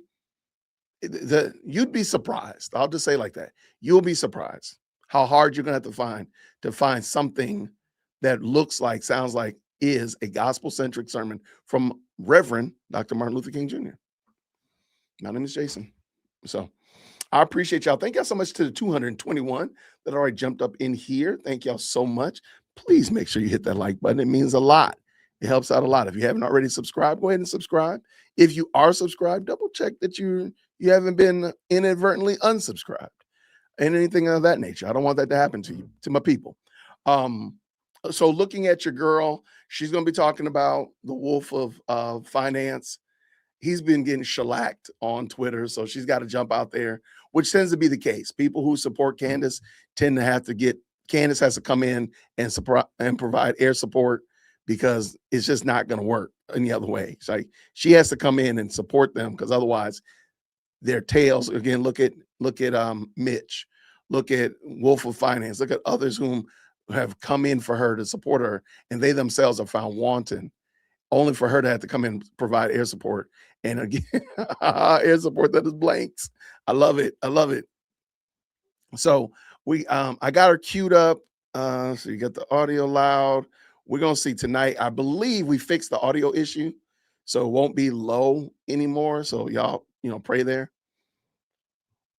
And there's a lot of other problems. Thank you so much for this, Kimberly. There's a lot of things with MLK that need to be discussed. I haven't even gotten into some of those allegations, but I just want you to just do the research. Look for yourself. Say, hey, I want to find a good Christ-honoring, gospel-centric sermon by Dr. Martin Luther King Jr. And start from there. And then ask yourself, why is it so hard to find one? But you can find a sermon. You'll take a nanosecond to find a sermon about social justice. You'll take a nanosecond to find something about wealth redistribution or racism or doing away with Jim Crow, but nothing about what to do with your eternal soul. Just something to think about. So thank y'all so much. I really appreciate y'all tapping in. Let's get this show going. Do this right here. She is supposed to be popping in. So let me go ahead and put this up on the screen. All right. So we know she's here. We know what's going on. The recorded show is ready. Let's go. All right. Here's your boy right here.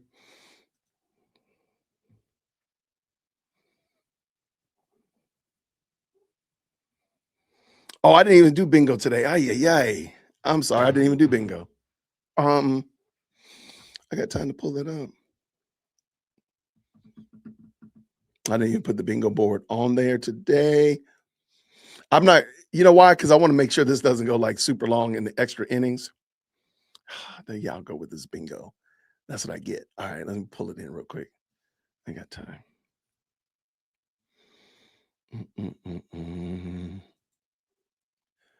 All right. The mod should actually have the list, have the game. All right, there's a bingo game. Let me pull mine up. I'm gonna play on the side. Let's see.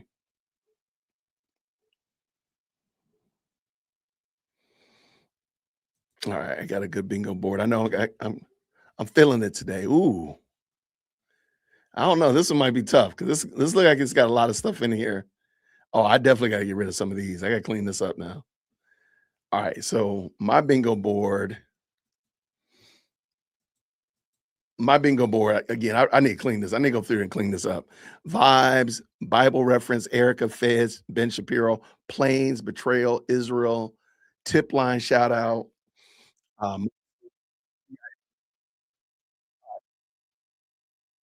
YouTuber, military, Mitch, psyops. All right, we're gonna get ready to go. She's jumped in. Let's go.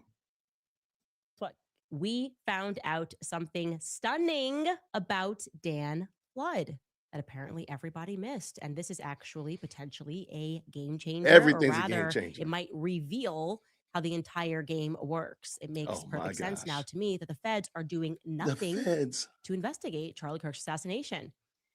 Speaking of which, Turning Point USA has TP done a USA. thing. They've done a thing. They sent a cease and desist letter to a relatively small YouTuber, Wolves and Finance. We've shown a clip of Wolves and Finance on the show once. I assume that this means that Andrew Colvett is still heading up the PR department because it's a disaster. Welcome back to Candace. Okay, so all right, y'all know what we're gonna do. Let's bring it in. Let's go. All right, here she comes, people. Let's see what she got to say. Let's go.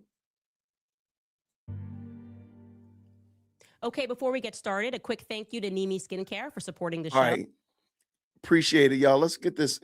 Y'all make sure you hit that like button if you don't mind. I appreciate y'all jumping in. This is gonna be an interesting one, so we might as well make it good. Make sure you hit that like button, all that kind of good jazz like that. Let's see. Let's go. Crazy what I'm about to tell you. And how I discovered it is actually even crazier. So you might imagine that I get a lot of emails, some of which are a little less than sane. I will say that. That's putting it mildly. And there But was you this read one those. guy who was emailing me consistently saying that, first and foremost, he knew that Charlie was going to be assassinated, all sorts of things that immediately made my eyebrow raise, obviously. For example, he said that he knew who killed JFK. A group of people, he said, killed JFK. All That's right, perfectly buddy, normal. that's what I was thinking, I'm sure. He said that the families of those who had orchestrated the murder of JFK, corrupt cops, mafia members, I believe, obviously, that, yeah, they were a part of the ensemble. But he said that those same families were also involved in the assassination of Charlie Kirk, a group of Texas boys. I'm like, right, sure, got it, not answering this.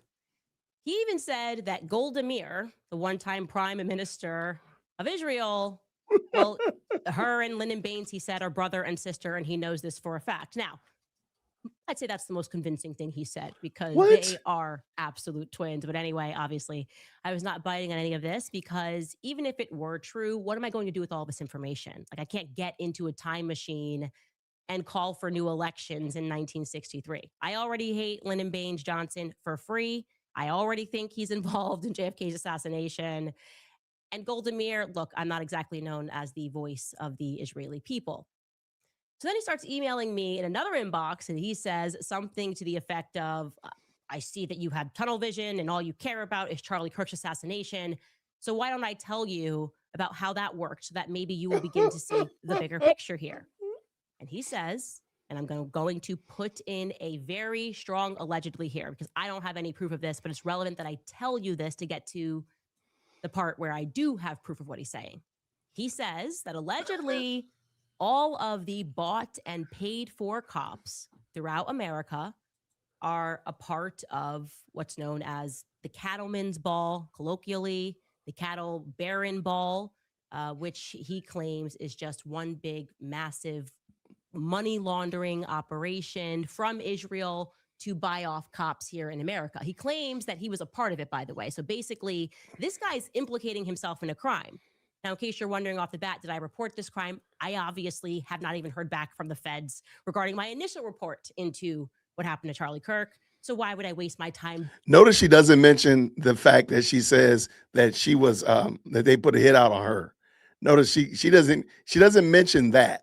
Like, that should be the biggest thing that she brings up. Not even Charlie Kirk. Like, wait, there are people who are coming after me, but she doesn't mention it. Yo, this woman is insane.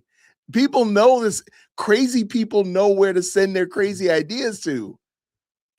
Yo, and you know this is going to get trashed in like 8 seconds. They're already probably trashing on Twitter. Building upon the reports when I haven't heard from them. Okay, that doesn't make any sense. Not really. They're not really investigating things. I think we all accept that at this point. Anyway, for a little bit of background here, in case you're not familiar with sometimes known as the Cattleman's Ball. How do you know more that? correctly should be known as the Cattle's Baron Ball down in Dallas, Texas. Oh, It's man. a single night fundraiser for the American Cancer Society. And it's massive. To be clear, it's the world's largest single night fundraiser. It was founded 50 years ago in Dallas, Texas, and now it's basically spread its tentacles into other states, presumably, again, fighting cancer.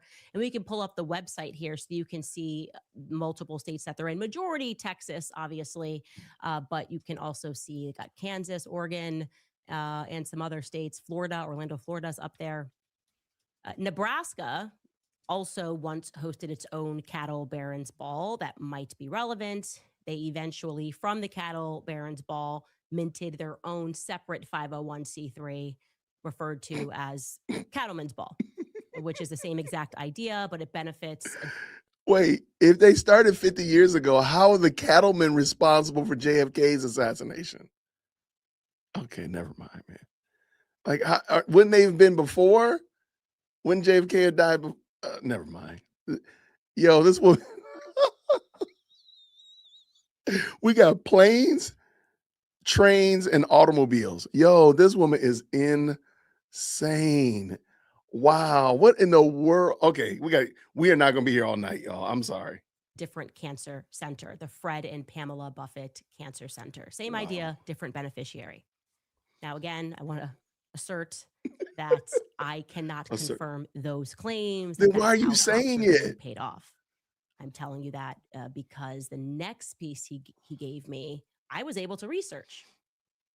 Again, paraphrasing, but he kept going on with, you're obsessed with Fort Huachuca. You think Charlie has been tracked for a while, right? Well, but Fort Huachuca was supposed to be the creme de la creme, the linchpin of all of this. Now, y'all, now we got cows up in here. We got planes, trains, automobiles, and cows. This is crazy work, y'all. Now the Egyptian planes, they just zipping around, turning off their transponders. They ain't got no accountability.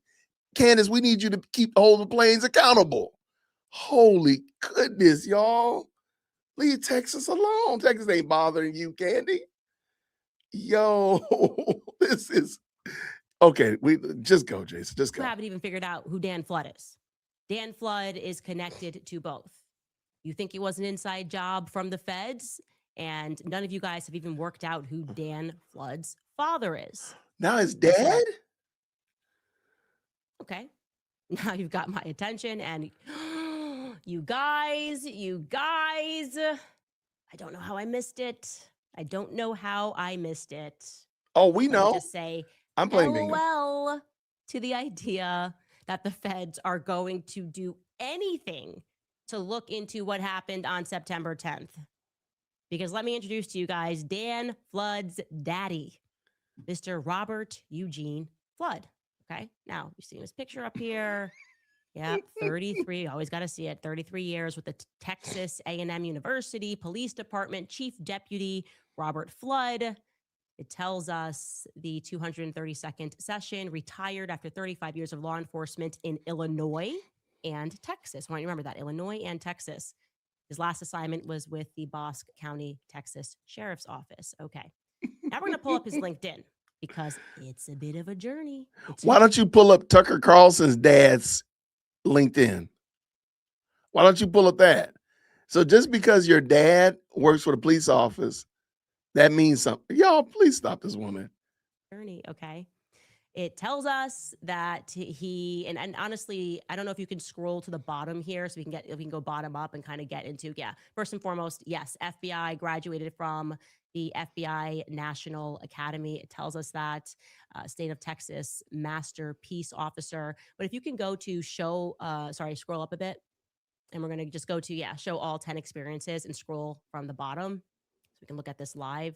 Okay, so we know he's a Marine. We learned that he was a staff sergeant for the Marines, and he was particularly in charge of surveillance and target acquisition, small arms and weapons, tactical radio communications, aviation, ordnance, and weapons systems. You scroll up, and it tells us that he was working in Franklin Park, Illinois for over a decade. That's right on the basically a couple of streets over from where Charlie Kirk was raised. And I was going, okay, that's really interesting. I'm gonna tell you something real quick. When Candace doesn't have anything, she starts the show off with the most ridiculous aspect of her of the show. The early, and I keep telling y'all, the beginning of the show is the longest segment, right? And so you would probably want to put the most important stuff there because that's where the most attention is going to be. But she always brings in the most ancillary, craziest theory. And the one that should be the one that gets the most attention, the wolf of finance, the financial wolf dude, that should have been where she started with today, right? And the cease and desist letters. No, that's going to get like a passing glance between two commercial breaks because she really doesn't have anything. So she doesn't want to put that out there because she knows that Wolf of Finance guy has already been debunked by Tim Pool, by Gary, and by countless others. So she doesn't want that to really get out there. So she's going to start with this that's going to numb you to sleep. That's why she does this kind of stuff. If you follow her, that's exactly what she does all the time. Let's go. I then tried to find a single trace of his name mentioned in the news in Illinois. You would think if you were a, as it states here, crime scene technician, SWAT team leader, patrol division supervisor, criminal investigator, there would be tons of articles about. I couldn't find Why anything. not? Doesn't mean it doesn't exist. It just means that I could not find anything at first, second, and third glance. Okay, then this random electro rent corporation, which runs from Tokyo, Japan to Chicago. Let me know if you guys know what that is. Then we learned he became a lieutenant colonel in the Army Reserve. Okay, we can scroll up here. Then he retired as a lieutenant colonel. He was then the captain of police, and some of this is concurrent, so it's interesting for the University Park Police back down in Texas, chief deputy sheriff for Texas law enforcement. It goes on and on, okay? Because This that's really guy, bad. no question, He worked. Okay, fine. He had a job. Like, praise the Lord. is and was a Fed. And then it interestingly Whoa. tells us How did you make the jump that he was a that Fed? Hold on. Just because he worked in the military, now he's a Fed? he joins the FBI AA. So, in What? case you're like me and you have no idea what the FBI AA is, that stands for the Federal Bureau of Investigation's Agent Association, which is another charity founded in 1981. I can't believe this is legal, but I guess if you're the feds, it's all legal. Founded in 1981, where former and current feds come together to, and this is directly from their website, help FBI special agents join together to protect and advance the interests of their profession. Okay, what does that mean? A bunch of agents are coming together. That's according to their website. It says that their force, this FBI AA, consists of 14,000 former and current feds. Now, again, this is a charity. So if I'm a billionaire, I could just cut a check and buy me some federal officers. Again, I'm asking questions. That's how it works in charity world. We're learning that with Turning Point USA. The bigger the check you cut, the more influence you have on their operations. You get to tell them what they think about, what they talk about. So if I write a $10 million check to the FBI AA, do I have Wow. federal officers in every state? Anyway, yes, Dan Flood's family, as you can see, both his mother and his father, by the way, are from Illinois, just where Charlie, in the same area that Charlie came up in. And though I cannot assert this, I can't say this with certainty, I would be willing to bet that Mr. Flood, Dan's father, Robert Eugene Flood, probably knew Bill Montgomery, the guy who convinced Charlie to start Turning Point USA in Illinois, in the same neighborhood. Don't forget, Bill Montgomery was also military as well. He was Air Force. And now to clarify, because I got a lot of emails about this, the X-Men school, I could refer to as the X-Men school that Charlie went to after they wanted to drug him for being brilliant, and his mother said no. That school is Quest Academy in Palatine, Illinois. It was formerly named the Children's Creative Academy. I maintain my belief that Charlie was being monitored by the government since he was young. And it was Bill Montgomery who organized. Real quick, when again, I'm not trying to be funny. I'm not trying to be funny. I want God's unrestrained judgment on Candace Owens.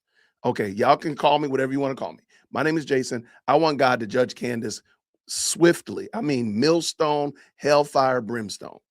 She is now putting a school that has nothing to do with Charlie Kirk at all on the radar of her in complete and total lunatic base.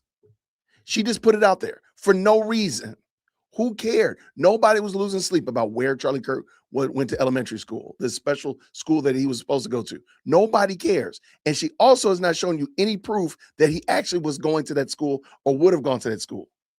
So now this school is now up for grabs. I'm sorry. I'm sorry. My name is Jason. You can call my pastor, whatever. You can email management. I want God to judge Candace. I mean, lightning bolts. I don't care about frogs, flies, darkness, boils, bad hair follicles. I want everything. I want the full Monty on Candace. Lord, please do it quickly. Good gracious, man. Like, she's literally in the world that we're currently in. Now, mind you, she can't seem to come up with anything to say about that Antifa craziness that happened in Minnesota this past weekend. But she can talk about this from a source. Lord, please judge this woman. And initially paid, you should know, for the full-time security that Charlie would need. He arranged that. Bill Montgomery chose to hire Schaefer Security, which was run by Greg Schaefer. And working under Greg Schaefer was Dan Flood and Brian Harpole. And there's no mystery regarding Greg Schaefer, okay? He also is from Dallas, Texas, working for the FBI on the elite hostage and rescue team. He was a supervisor on the Dallas Joint Terrorism Task Force. And get this, also another Eastern European connection because he was also a part of their organization in Budapest, Hungary. If you didn't know, the FBI also has sub-offices all around the globe. And Greg was at least stationed in Budapest. He probably was stationed in other places. So Bill Montgomery, you got this guy. He hires Greg Schaefer and Dan Flood, and they're going to stay with Charlie forever. Brian Harpole. So we jump back into the narrative because it's going to get even more interesting. We had closed out last week informing you about New Braunfels, Texas, because people on the internet who had been tracking Erica's plane noticed that it kept going to this seemingly random city in Texas. And we dismissed that as potentially a nothing burger or something that makes sense, a sensible burger, because Turning Point's #1 donor, who last year in June cut a check for $10 million, the couple, Nelda and Carl Buckman, they live there, okay? What we didn't know at the time, we didn't know until this weekend, is that they aren't the only ones that live there. Dan Flood also lives in New Braunfels, Texas. I can confirm that. That's a fact. The question is why? What or who inspired Dan, who is from Allen, Texas, to move out to New Braunfels? That's where he graduated high school, by the way, in Allen, Texas. We know that for a fact because one of his high school buddies after the assassination posted this. Bro, the head of Charlie Kirk's security team, the guy they say is in on it was my friend as a kid. We grew up together. I went to middle and high school with Dan Flood. Matter of fact, last time I saw him, he was doing security for some Dallas billionaire at the Cattlemen's Ball. What a crazy small world. Yeah, this dude has been in private security for at least 20 years. I had no idea he was running it for TPUSA. I would like to know, since he happened to mention the should-be Cattle Barons Ball in Texas where he ran into him, who were the billionaires that Dan was working with? I think that could be a very interesting thing to know, don't you? Couldn't that be interesting to know? Because there have been a lot of things that are coming up here. We've noted that, oddly, all of Charlie's security that day was from Texas, from Rick Cutler to Dan Flood, even Brian Harpole. Man, even Texas is catching strays, y'all. Now everybody from Texas is catching strays. Here, let me just show y'all real quick. My bingo board. I'm crushing it today. I ain't gonna even lie. I'm crushing it. She did say plane, so I'm gonna go with that. She did say Eric. I already got bingo. Yeah, man. Yo, man, this is crazy.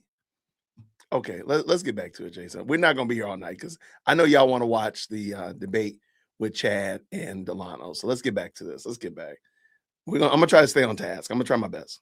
Brian Harpole, you should know, was also born in Dallas, Texas. Oh my gosh. His father, Bobby Harpole, back in 2018 when he was running for county sheriff in Erath, Texas, he gave an interview about his upbringing where he said, and I quote, "I was born in Denton, Texas, and grew up a quote unquote military brat, living in numerous states and Europe."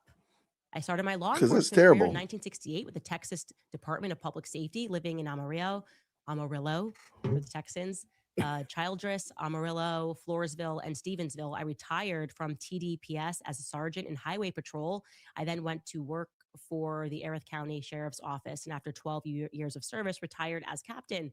Okay, interesting. They have tons of military ties. It's unbelievable. In fact, now his dad is working at a funeral home, which feels interesting change of career there at the end.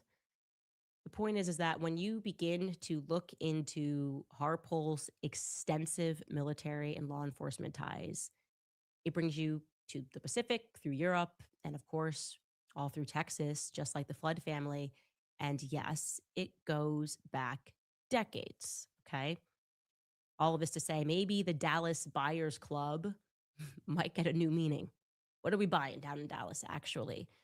What did happen in 1963? Why did this person know that? He claims that he has worked with their families. Are we expected to believe that the feds are meaningfully investigating the feds? How does that work? As a hypothetical question, if Dan Flood and Wait, did I hit it? I hit the button. I'm sorry, y'all. Brian Harpole were actually guilty of organizing Charlie Kirk's assassination. Oh Yes, my hypothetical. gosh. Do you believe that the feds would turn them over? I'm thinking they Wow. wouldn't. And that was kind of the point of what this person was saying to me. He's like, this corruption goes back to Dallas in the 60s. You can't, there's nothing that anybody can do. Notice she's showing you no hard evidence besides a random person who said that she says, I'm sorry, was from a friend of Dan Flood's from high school. She's showing you no other evidence that any of this happened. Wow. I'm kind of flabbergasted. Like, wow, she knows that there are lawsuits out there in the ether, right? She knows it's coming, and she's still talking this mad reckless. Wow. No evidence whatsoever. Not even soft evidence. Not even like nothing. She's literally just told us a story that she just again, she gets all. Just think about this. Just think about this. Is it fair to say that she probably gets 50,000 emails in all of her email boxes, but this one person keeps getting attention from her back to back to back, but she keeps leaving them on red. She doesn't really get with them, but she somehow or another he gets through the email system. Okay, all right, but now he has all of this. They said not evident adjacent. I love that. This is look, I want to get back to Chad, so let's I go. just thought it was an interesting tidbit that I wanted to give to you guys. We'll be right back after a brief break from our sponsors. All right, so All right, you guys. why did she do that? Like again, like I think it's interesting that she started off. Let me just hold on. Let me do it like When this. people I'm gonna mute this and kind of give it a little run. It's funny that she started the whole show off with something such a big nothing that that's amazing. That's good. So all of that big swath of time, better than 10 minutes of the opening salvo of time, was used to talk about a story that's totally that's unsubstantiated. Really. Let's go. Bring it back in, Jason. All right, let's go. Conspiracy just dropped. I'm dropping a new conspiracy today for funsies. You know, in the movie Mean Girls, when Lindsay Lohan sabotages Regina George. Why is that so funny? She Sabotages her keeps diet, doing at that. least by giving her these nutrient-dense bars from Africa, but telling Regina that the bars are actually going to help her lose weight. And then she realizes that she's been sabotaged and she screams. That's what I have to imagine is happening at Turning Point USA. Like somebody's just setting Erica Kirk up, right? It's probably Elizabeth McCoy. I feel like if I had, it's her because they're like best friends, and Wow. Elizabeth and Mikey are like in the shadows, like it's gonna be us. We're gonna be next. Turning Point is ours. And so she's pretending to be Erica's Where do you BFF, get but this secretly giving from? her the worst advice of all time. She's like, you should wear glitter tonight. I don't think there's enough glitter. You need glitter on the makeup, head to toe, all of it. You look amazing. Charlie loved pyrotechnics. And he also liked that Nicki Minaj Monsterverse. I think you need both. We got to do both. We need to put the fun in funeral. I don't know. That's what I think. I think it's Elizabeth McCoy. Remember, it was Elizabeth McCoy. It was her Wow. idea to put the tent up. It's her. This is my conspiracy theory. It's Elizabeth McCoy. She's going to slide to that spot. And then she's going to wear black and she's going to actually mourn Charlie and be like, I don't know what Erica was thinking. She wants the throne. Anyways, that's my best excuse that I can offer. The best excuse that I can summon for every move that the organization is making, which What is has she just been talking disastrous. about? It's clown world over there. And now, Wait. to add to that, to snowball. Hold on. Talking about Charlie Kirk as a time traveler and the multiverse and different string theory, that's not clown world. But you theorizing whatever you just said about Elizabeth McCoy, that's clown world. Y'all, we can't make this stuff up, man. Yeah, I do feel like I'm getting stupider watching this. Someone has made the brilliant decision to send a cease and desist letter to a relatively small YouTube channel who's made interesting videos regarding the finances of Turning Point USA. Has he gotten everything? Then if his channel, 350,000 subscribers, is small, I don't know what mine is. I mean, mine is like microscopic. Like what is mine? If that's a small channel, then mine is like microscopic. Mine is nano. It's like in the like, what are we doing here? We need PIM particles for my channel. Of course not. We Make sure even you said subscribe. when he got something very wrong, like the wrong person, I tweeted and said, this is not the right person. You should take this down. And guess what? He immediately took it down and corrected it and removed it from his content. So this isn't like a bad faith actor by any means. It's wolves in finance. And I'm referring to the presenter, Zach Gregorio. I'm going to let him explain to you what happened. Take a listen. This week, I received a letter from Turning Point titled Demand to Cease and Desist Defamatory Comments. This is the first step when someone sues you for defamation. I know there are a lot of people out there making videos about Turning Point, so you should pay attention to this. They have started sending out cease and desist letters, and for some reason, they've decided to start with me. Apparently, they cannot handle the criticism from my teeny tiny YouTube channel. This letter is showing the world the type of organization Turning Point has become under Erica Kirk. They want to send legal letters to small YouTube creators. So we're going to go through this letter. Now, it is nice that we have this letter with their official statements, but the letter does nothing to change my suspicions. It does not address most of my questions. Instead of answering my questions, it is the precursor to a lawsuit unless I change my statements. That does nothing to reduce my suspicions. For the sake of avoiding miscommunication, I can change the title of the video if that makes them more happy.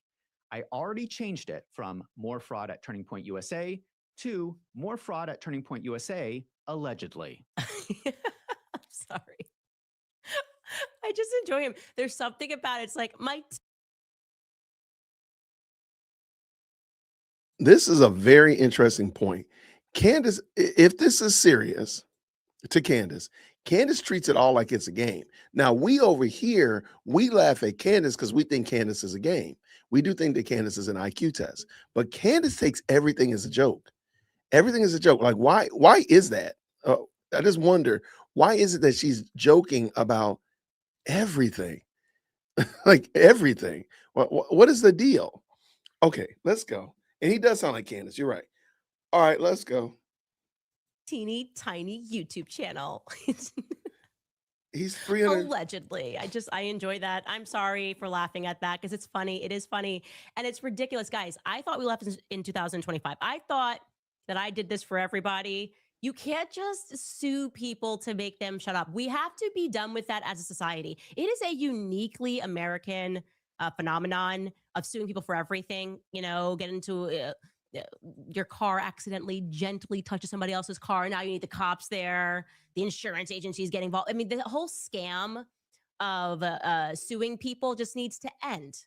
Okay. It just needs to end. Get a job, work hard. If you feel that someone is putting out wrong information about you, don't start a cease and desist letter with, we don't intend to sue you. That's what he's saying is correct. That is exactly what a cease and desist is for. It's the first step to suing somebody. But you don't have to get sued. Otherwise, this could have been an email. If I got him to take something out of his video after I shared it, I said, this is incorrect. And he did it, when I say instantly, immediately took down the video and corrected it. Why can't Turning Point try to behave like a human and just have somebody email from the PR office, hey, Andrew, this could be you, and say, hey, I do PR for Turning Point USA. Happy to answer some of your questions. Just send them over. Or say, hey, you got this wrong. Do you mind please updating this? This is not right. They have so much money. They just are spending money on stupidity. And again, what is your end goal? As he says later on, he's like, I don't have any money. What is your end goal here with sending this letter? It's obviously going to backfire. Right? Actually, no, because the next person they send one to, they're going to respond quickly. They're going to make the adjustment. Maybe they will send a hey, you got this information wrong email. I bet you they'll fix it. So you over here showboating, Candace, you're not really helping that person at all. I'm just saying. You're not helping them. I just want to say the energy of this. I have lawyers. I can sue you. I'm rich. It Who says to be that? left behind in 2025 with Brigitte Macron. Okay. And of course, it backfires immediately. It backfires spectacularly because Where? now Turning Point is on record because of this video and because of this letter that they sent him. They are now on record going against themselves on record. We have received so many different stories from them regarding the drones that were there on the day of Charlie's Oh, my assassination. goodness. First, Frank Turek came out and he said that while they were driving over to the event, he was showing Charlie live drone footage on his phone. And Charlie loved it. He was like, it's amazing. Then Brian Harpole, apparently unaware that Frank Turek had already told the truth, he moved to tell Sean Ryan that actually there were no drones because the university denied their request to fly them. And people were like, hey, wait a minute, that's ridiculous. You guys are saying two different statements. Why does it look like you're lying all the time? So, of course, Andrew Colvett came out, swooped in with his always perfecting PR, and he said this regarding the mix-up. Take a listen. Early on, Frank Turek talked about the other that way. on the way there that he actually was looking at Charlie's phone and that he saw drone footage from the event. Now, I had talked to, with that in mind, number one, I went to UVU and I actually put the drone up. We were going to do the survey. Immediately, we were law enforcement came up and said, hey, look, we need you to take down that drone. Now, my drone pilot had already made all the necessary steps with the FFA to make sure that we could do that. And I explained to the law enforcement officer, hey, look, you guys don't control this airspace. But he's like, well, we got policies. You have to do this. And we're not going to sit there and argue with them, right? So we ended up grounding the drone. We went and jumped through some hoops. We were trying to get some documents done. Long story short, what we ended up having to do was leave campus. We flew the drone. We were off campus. We flew the drone. We got the survey. So that kind of reinforced other people saying, Brian Harpole specifically saying, like, hey, we couldn't get permission to get a drone up in the air. And of course, people took that, what Frank said at the beginning, and said, hey, this is clear indication of lying and or a conspiracy. Well, what I found out was the picture that was being pushed around saying, hey, this is proof that there was drone footage was actually, it was very clear to me once I saw that picture. It is a wide angle shot of the crowd and let's from throw the that second up. floor back. Yeah, let's throw that up. Yeah. This is actually the I think the images, guys. I sent them to you. Yeah, this is actually there was a walkway or a bridge elevated that was just from our events team that was setting up that event. They went up there to, as they always did, to show Charlie the crowd size. So they took those images. No, yeah, and I completely understand 20 why. seconds, Gary. Frank, Yeah, I understand why Frank thought this was a drone. But again, I think it almost shows that the lack of conspiracy, because you guys aren't sitting in there, micromanaging what people say. It's just different people's perspectives, and there isn't some sort of collusion. So what did he say wrong? What did Frank say wrong? Gary did a great job. Candace, why have you not gone there to the school? Why have you not FOIA'd the police of UVU to ask them this question before you say whatever retarded is about to spew out of your mouth? Why don't you actually go check? See, this is the part. But she's going to sit there and she's going to call an expert a liar. So let's let her go. Yeah, that's really nice. Except now Turning Point USA's lawyer is going to dispute Andrew, and the worst PR, the worst person that PR money could buy, Paramount Tactical, because in the letter to Wolves in Finance, he says, no, there were drones, but it was only allowed for some people. But there were drones No. that day. Take a listen. On December 7th, I posted a video called Top 10 Clowns of the Year. In this video, I called Turning Point my #1 clown of the year. I talked about the now infamous interview with Turning Point's chief security person talking about the day that Charlie Kirk was murdered. I point out the massive contradiction where he says they were not allowed to fly drones.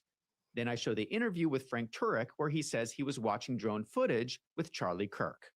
This part is breaking news because I'm not aware this has ever been discussed. The lawyer in this letter says the following: there was no discrepancy. UVU prohibited Turning Point USA from flying drones for security purposes during the event, but Stop. did allow a Turning Point USA media production drone to briefly fly over the location before the event to collect limited B-roll footage. That's consistent, all, you clown. How could this be defamatory if I had no idea about any of this? Second, I find this explanation absurd. You are telling me that the security team was not allowed drones, but the media team was? Then why don't you call again, instead of Candace laughing about it, which just seems weird if she's so torn up inside about Charlie Kirk's assassination, why don't you reach out to the school to confirm this and get another perspective? But even more than that, the gentleman has not said anything inconsistent. Now she's going to transliterate it as whatever she wants to. This is crazy work, y'all. Let's go. That is the official explanation from Turning Point's lawyer. My honest opinion is I do not believe that. But if that did happen, that is really silly, and it may have cost Charlie Kirk his life. He is all of us. It's so absurd. Guys, you've had so much time to get your story straight. Were there drones? Were there not drones? Now, it's okay, there were drones, but only some people could have them. The media team was allowed to fly drones temporarily, and then he saw that. We were just told by Paramount Tactical and Andrew that was just the wide shot that Frank saw. Now we're like, oh no, the media team, that is what happened. They were allowed to fly drones, but security couldn't. What? Notice, media during the event. During the event, that's consistent with what Frank Turek said, that they shot the drone footage before the event. So even if they put it in the air and took that wide shot and then brought it back down, that's before the event, Candace.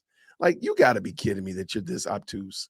You got to be kidding me. And they're gonna fillet her on Twitter. I can't wait. Fly drones temporarily to get a shot, but you're not going to let the security team fly drones temporarily to get a shot. Reach out to the school and ask them, Candace. Does that make any sense? And by the way, hey, Brian Harpole, how about being resourceful? If you figured out the media team could do it and they get it to Frank, why didn't they get it to you? Why don't you reach out to the school and ask if they did or not? Then you would catch them in a real lie. If the school says no, we allowed them to. See, but you're not going to do that because you're a beanhead. Rooftops looked like smooth brain. Oh, I know, because you're all lying. That's pretty obvious by now. You're all lying. Please just stop lying about everything. Because eventually, what's happening is what we're going through right now. The public is having to decide whether or not you have been making genuine mistakes repeatedly, or if you have been fibbing nonstop at all hours of every day because you're engaged in a cover-up. And I am of the latter opinion. I have been for a while. There are just too many inconsistencies at all time. It's not that difficult to remember the truth. Judge Judy watched it in bed with my grandma. If you're going to be a liar, you better have a good memory. And it turns out none of you guys have a good memory. The person that had the photographic memory is dead. That was Charlie Kirk. Wow. Okay. That was your boy wonder, and you've now lost him. Dang. Speaking of inconsistencies, for example, last week I told you that in working on this investigation, the theme of sex trafficking, it's coming up too much. Child sex trafficking in particular. And so I was interested in Erica having said that while she was, quote unquote, living in China, she was working with victims of sex trafficking. Okay. I want you to remember what she said. Take a listen. I decided to create something called Everyday Heroes Like You, where we're able to, originally, it was focused on bringing funds and awareness to various grassroots organizations that were in specific communities that would be able to have volunteers that are transparent with their funds, that are actually doing what they're saying they're doing, instead of just having 70% of the funds go to admin and only 30% towards the cause. It kind of grew into something more global. I was living in China and doing a lot of work with the victims from sex trafficking, and then began to phase that into working with the Marine Corps and the Army, and then was able to work with a orphanage in Romania to help sustain them during their winter seasons, and giving them more clothing items or tangible items rather than just money. Then I told you guys that having asked this question through an official channel, Turning Point USA, I received a response alleging that Erica never lives there. So that's coming from Erica. She actually never lived there. They said that she simply visited for 2 weeks. All right. You know, like a tourist, just to visit the Great Wall and perhaps see other monuments in history. Then somebody emailed me an interesting video of Charlie Kirk. And apparently he disagrees with that new assessment. This is a video of Charlie debating someone named Ben Carollo. Take a listen. When you go to China, let me just tell you, you'll drive down the street and you will see dead people laying in the middle of the street. You will see people defecating. You Go will to see. China then. Go to China. Take a video. Actually, Bring you know these what? Cameras. My- Go to China. Take a unlike video you- with these cameras. I unlike dare you- right now. Go Unlike to do you, it. my wife lived in China for 6 months, and she'll show you the videos. She'll show you the images. They don't have a regard for human life. They don't value people as the individual. What's going on here? Okay, will the real Erica Kirk please stand up? Okay, because this isn't, you can't say you lived there, but say you didn't live there or there for a trip. And now you've got your husband. Well, wait. Erica said she lived there. Charlie said she lived there. If they're saying that she was only there for 2 years, does that mean that, I'm sorry, for 2 weeks, does that mean that they're wrong? Or does that mean that they might not have the full story? What are we doing here? This is embarrassing that Candace thinks these are. Candace, what are we doing? What are we doing today? What are we honestly doing? Saying my wife lived there. So he clearly thought you lived there. You thought you lived there. And then somehow now you don't want to live there. And the reason I think is because after doing a little bit of digging, I saw on a real estate profile that you said that it was the charity Everyday Heroes. So that would check out because that's what you were doing with that charity. And that's what you said in the interview that was affiliated, or adjacent work that you were doing for Everyday Heroes in China. I would still like to know more about that. So since our official answer from Turning Point USA is that she was only there visiting, and yet we have her and Charlie on record saying that she was living there, I would like to know specifically what charity in China she was working with. And I'm sure, even though I know people in China don't have access to YouTube, I do know that they're somehow watching my show. If you know more about that, what they were doing, what charity they were working on, I would like to know. More tips at CandaceOwens.com. Like I said, I'm working on this Erica Kirk timeline, and I want everything to be legit, and there's a lot of information out there. There is a lot of. You mean legit like you just did with the cattle ranchers? You mean legit like you did with Mitch or Egyptian planes or red cranes? Fill in the blank. Like you do a fantastic job, Candace. You just keep it up. Go ahead, girl. Slay queen. Information out Slay. there, a lot of correct information Stunning out and there. brave. I want to pull it all together. So more tips at CandaceOwens.com. When was she in China? What specific charity was she working with that was helping victims of sex trafficking? Anyway, in other news, great news, Operation Mocking Pastor is back. I thought maybe we're going to leave that behind 2025. No, Wow. especially not when it comes to the Cornerstone Church. Remember, that was the church where we had the pastor get on stage and call me Cameron Owens and There it Tucker is. Carlson when they get their talking points. And it looks like they got it's renewed, it's been refreshed. And this time, Cornerstone Church, different location, is also going to have a feature from our boy, Mr. Rob McCoy. Take a listen. Hey everybody, Pastor Gary Hamrick here from Cornerstone Chapel, inviting you to a special Wednesday night service, January the 21st, where we're going to talk about anti-Semitism. It's on the rise in churches and in conservative politics. Consider Candace Owens, Tucker Carlson. We'll talk about them too. I'll have special guests with me, Pastor Rob McCoy, the leader of Turning Point Faith, Samuel Smaja from Israel, an Israeli businessman. So join us on Wednesday, January the 21st. The Israeli See you then. businessman. not the Israeli businessman. Look, it is an Israeli business. Operation Walking Faster is an Israeli business. So I respect that. That's straightforward and it's honest. And so I hope you guys could go and it's going to be riveting. Maybe somebody could ask him a question about why he's trying to rehabilitate people that went to prison for harming children. Might be more relevant than me saying that, mass murdering Palestinians is wrong. I feel like that's more relevant, but maybe it's not, because anti-Semitism is now noticing, right? Noticing what we're doing down in Argentina, noticing what we're doing over in Gaza and not getting into line and letting us get away with it. So it should be riveting. Again, don't know how people are attending these churches other than thinking of it as stand-up comedy, because that is a good reason. We all need to laugh. We all need to let loose. It's been, last year was a tough year. And if you're looking for comedy, What are you Rob talking McCoy about? and the Cornerstone Church can provide that. So thank you guys. Also, and just the topic of shamelessness. I don't know if we pulled this, Skylar. If not, it's cool because I can bump it to tomorrow. Did we see the Fox News thing? Do you have that?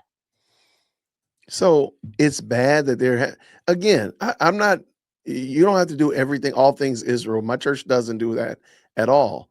But because they're addressing a topic, that makes it bad that they're just doing it. I wonder if they do anything else.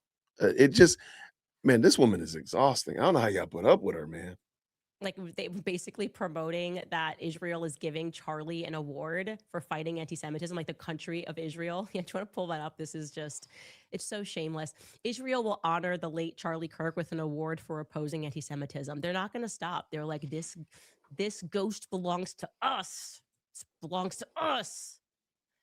And it just makes you feel like they killed him. I don't know. They're just trying and doing too much. And you guys are going to love the fact that I have another text message. Oh, we that I'm don't. going to reveal to you. We really don't. Charlie Kirk, another, I would say, laced threat from We one don't. of his donors. I've got a lot more information coming because apparently, hilariously, Turning Point USA purged a bunch of their employees that they thought were giving me information and they weren't. Oh, good. So now they're giving me information. So it's Well, there you go. An amazing week. Tomorrow, though, we are going to have a joint show. My guest is going to be Baron Coleman. You guys have been asking for us to get together, and we are, because we both received a tip that is just, it's mind-blowing, actually. And I was like, look, you should just come on the show on Tuesday. Let's sit down and go through this and unpack it, because I think people are just going to go, what is going on in America? What is going on in the world? And yeah, anyways, we're going to have a very exciting show. Let's take a brief break and throw it to some sponsors. Let me ask you a question in the chat, for real, in the chat. We can be honest. It's just a few of us here, just 812 of us. Real quick, do y'all really care about this? I don't care one bit. I really don't. I really don't. I think Candace is that nothing here was necessary. And I feel like I'm wasting y'all's time. In the chat, real quick, I want to bring back on Chad and Delano. We can finish letting them chop it up. I think that was a much better, much more edifying conversation. I'm done. I'm not trying to be mean about it, but what did we just hear? Like, she's just throwing out speculations. I think this is something wrong, and this is just par for her course. So Green Hearts in the chat, if y'all want to go back and watch Chad and Delano Squires discussing MLK and his legacy. I think that's much more edifying, but I could be wrong. I want to make sure I'm listening to the audience. I hear what y'all talking about. In the meantime, I do want to say thank you so much for the very kind super right here. Thank you so much, Tammy, with the 2. Imagine how his poor parents feel. Like, she's just putting people's whole lives out there without any regard, man. It's sick to think about. When you think about, she just put that whole school, just named that school out there for no reason. That's where Charlie Kirk went. Maybe he did go there. Maybe he didn't go there. We know for good and fact, nobody there is probably knows anything about Charlie Kirk now, but I bet you they're getting phone calls and emails. Susan, thank you so much for the very kind $5 super. No question, no comment, just pure love of the game. Y'all want to go ahead. Yeah. Oh, and Charlie's parents, I can only imagine what Charlie's parents are feeling like, seeing and hearing this type of foolishness. Yeah, you know what? I'm going to go ahead. We're going to go ahead and jump back over to Delano and Chad. I think that's a much better conversation. You all were really tapped in on it. So I appreciate these guys. Again, if you're not familiar, Delano Squires and Chad Jackson were having a debate about the legacy of MLK on Jason Whitlock's channel. It was a good conversation. I want to bring it in, let y'all finish it up. We're a little bit less than halfway through. So we got a little bit of ways to go. So I'm gonna bring it back in. I think I sped it up a little bit as well. Yeah, we're done with Candace. Candace is not even talking about anything encouraging. Like, let's keep it going. Let's roll. Black Christians who could see what he was doing and the phoniness and the fraudulence of what he was doing. And they were being outspoken. Is it Joseph Johnson? Is it Jackson? Joseph Jackson. And they were being critical, and they were silenced and ignored, no different than Black conservatives like us. The mainstream media, we sit there and say, hey, no, man, go to graduate high school, get married, have kids, blah, blah, blah. Yeah. And we get ignored, and we can only get on platforms in certain places. Right. And that's what happened to Joseph Jackson. And a lot of people, they could see like, no, man, I've heard the stories about King and these hoes. I know who he's running around with. I know what they could see through in real time. And these people were ignored and silenced. And the actual communists, the leftists or whatever, their narrative won out over Dr. King. The only reason why I jump in here is because I know that it's a debate, and so there are tactics you use during the debate, but the standard of evidence in the court of law, whether criminal or civil, the standard isn't, well, it's not evidence unless OJ comes out and says, I killed Nicole Brown. We can ignore everything else. We never have him on. Forensic evidence, eyewitness. There's more to evidence than just a person stating something. So to answer your question, I think that's the standard you're holding Chad to. He's offering up other evidence. Well, I'll just say this real quick. It'll take me 30 seconds. So again, according to documented records, the Soviet Union saw the civil rights in America and treated it as what they called a strategic propaganda asset. The same USSR, by way of its intelligence assets, were in constant communication with the Southern Christian Leadership Conference, which King was the president of. Now, the reason why those words, strategic propaganda asset, are important is because of that strategy piece. So you just said earlier that, oh, he's trying to make it to where Black Americans aren't second-class citizenship or second-class citizens and things of this nature. Again, all strategy. And the issue was never the issue. The issue is the revolution. This is one of the slogans that they use.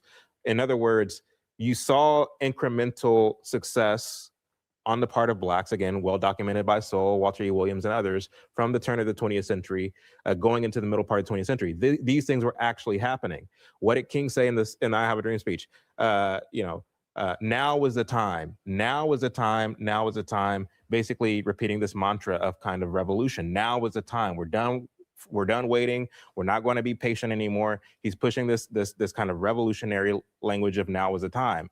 Again, when you look at the connection from the USSR to the SELC to the front man who's using and exploiting this particular grievance that is already being handled, but he's exploiting this particular grievance. It's not for what we think or what we're taught it is, that all the races will come together, the skies will open up, rainbows and butterflies. That's not what it was. What it was a strategic kind of component to get to the next phase. King said, after the success of the 1963 for Civil Rights Act and the 1965 Voting Rights Act, he said, it's now time to focus on the economic issue. He said he called it an issue.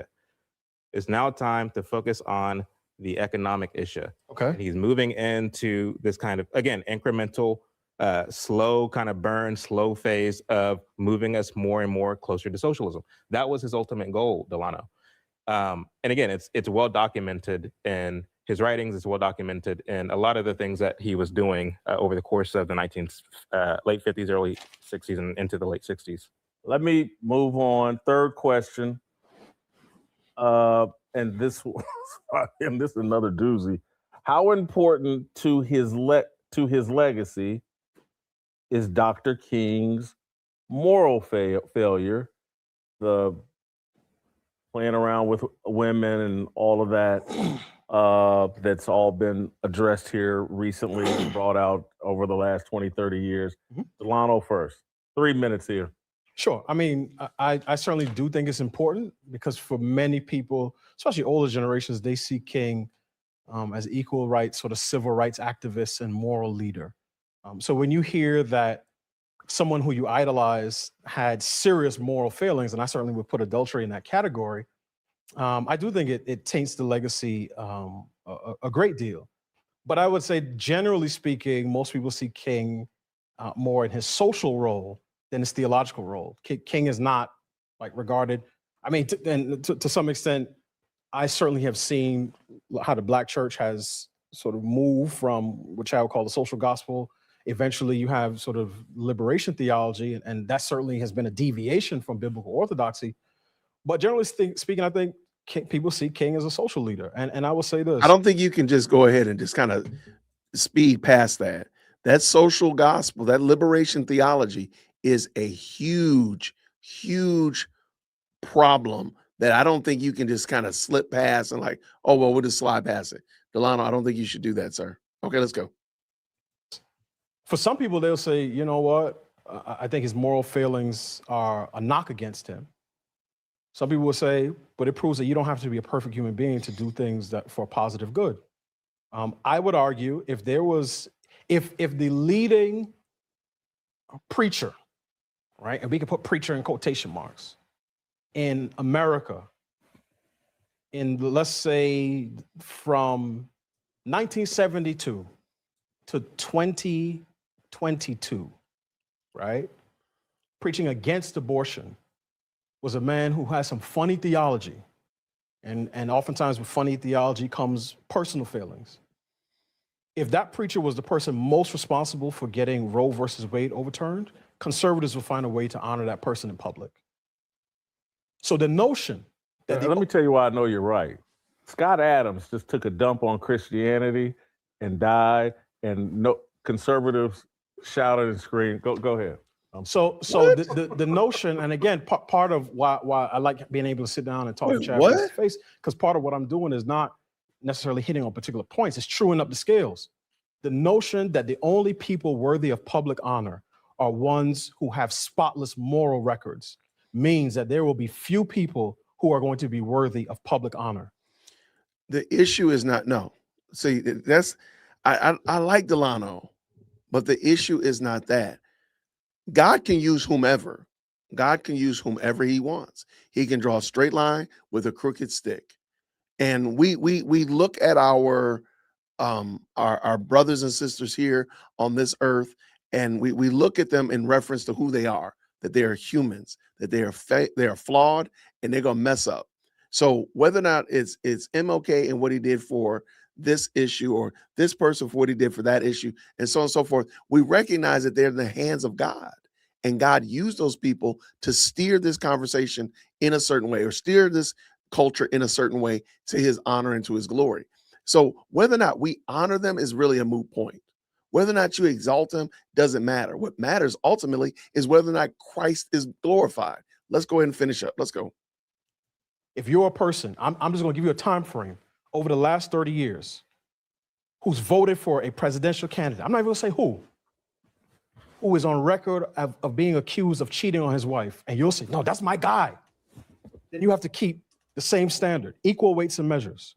So while I believe that King's moral failings do taint his legacy, I would argue that holding him to a standard that no other public leader is held to is quite unfair. So I'm not sure if I got any more time left. Yeah, but you I'll stop there. You do, because what I want you to clarify, because I think you probably have an answer, is King and other people, that ministers should be held to a different standard than even presidents. They could be held to a different standard. Some people would say you hold the president to a higher standard than you hold Who the says minister. that? Some people would say that. No, I get some people, but I'm talking about among us three. I wouldn't, but then again, but if you say King is a fake Christian, then you could treat him like a pagan, like anybody else. But the Bible says these fake ministers, they're gonna face a special the fake ministers and the do-gooder non-believers gonna face the same end. What I'm saying is you can't hold up King as a minister when you want to smack him for his moral failings, and then cast him as a pagan when you want to dismiss him as a moral leader. You have to choose one particular Wait, lane. what? That's what I'm saying. No, hold on. So again, my point is the idea that you can only celebrate people who have spotless moral records means that Mount Rushmore is going to be I'm not talking about the literal, but whoever our Mount Rushmore of social, cultural goats is probably going to be cleared off. How important to his legacy is his moral failure? I think it's pretty important for the very reason that his official title was that of the Reverend Dr. Martin Luther King Jr. Facts. So regardless of how much influence people believe that he had across the globe as it pertains to race relations, so on and so forth, whether we want to use semantics and call him a social leader, the reality is he's the Reverend Dr. Martin Luther King Jr. That's what they call who him. got his training in theology and who occupied the role of that of a pastor at originally Dexter Avenue Baptist Church there in Montgomery, Alabama. And then he would die the associate pastor at Ebenezer Baptist Church. And so, we read in the scriptures that, those who profess to be teachers will be judged more harshly. We read about what the qualifications of being a teacher, a preacher of the gospel are, or an elder in the church are. And the fact of the matter is King did not meet that standard at all, and nor was he trying to. I mean, King was very sexually loose, and I say that not to be controversial or sensational, but he was. His attorney, his lawyer, Clarence B. Jones, would routinely send women to King's room whenever they would travel and go on tour and give all these speeches. That coincides with what the communists called bedroom politics. Bedroom politics, something like that. But when you see the fact that, there were rumors that were circulating within civil rights circles about King having sex with Bayard Rustin, as well as Ralph Abernathy. In fact, Adam Clayton Powell Jr. threatened King that he's going to use that information against him if he protested the 1960 Democratic National Convention. And King instantly stepped down. And he, for a moment, separated himself from Bayard Rustin, only to reconnect for the 1963 March on Washington.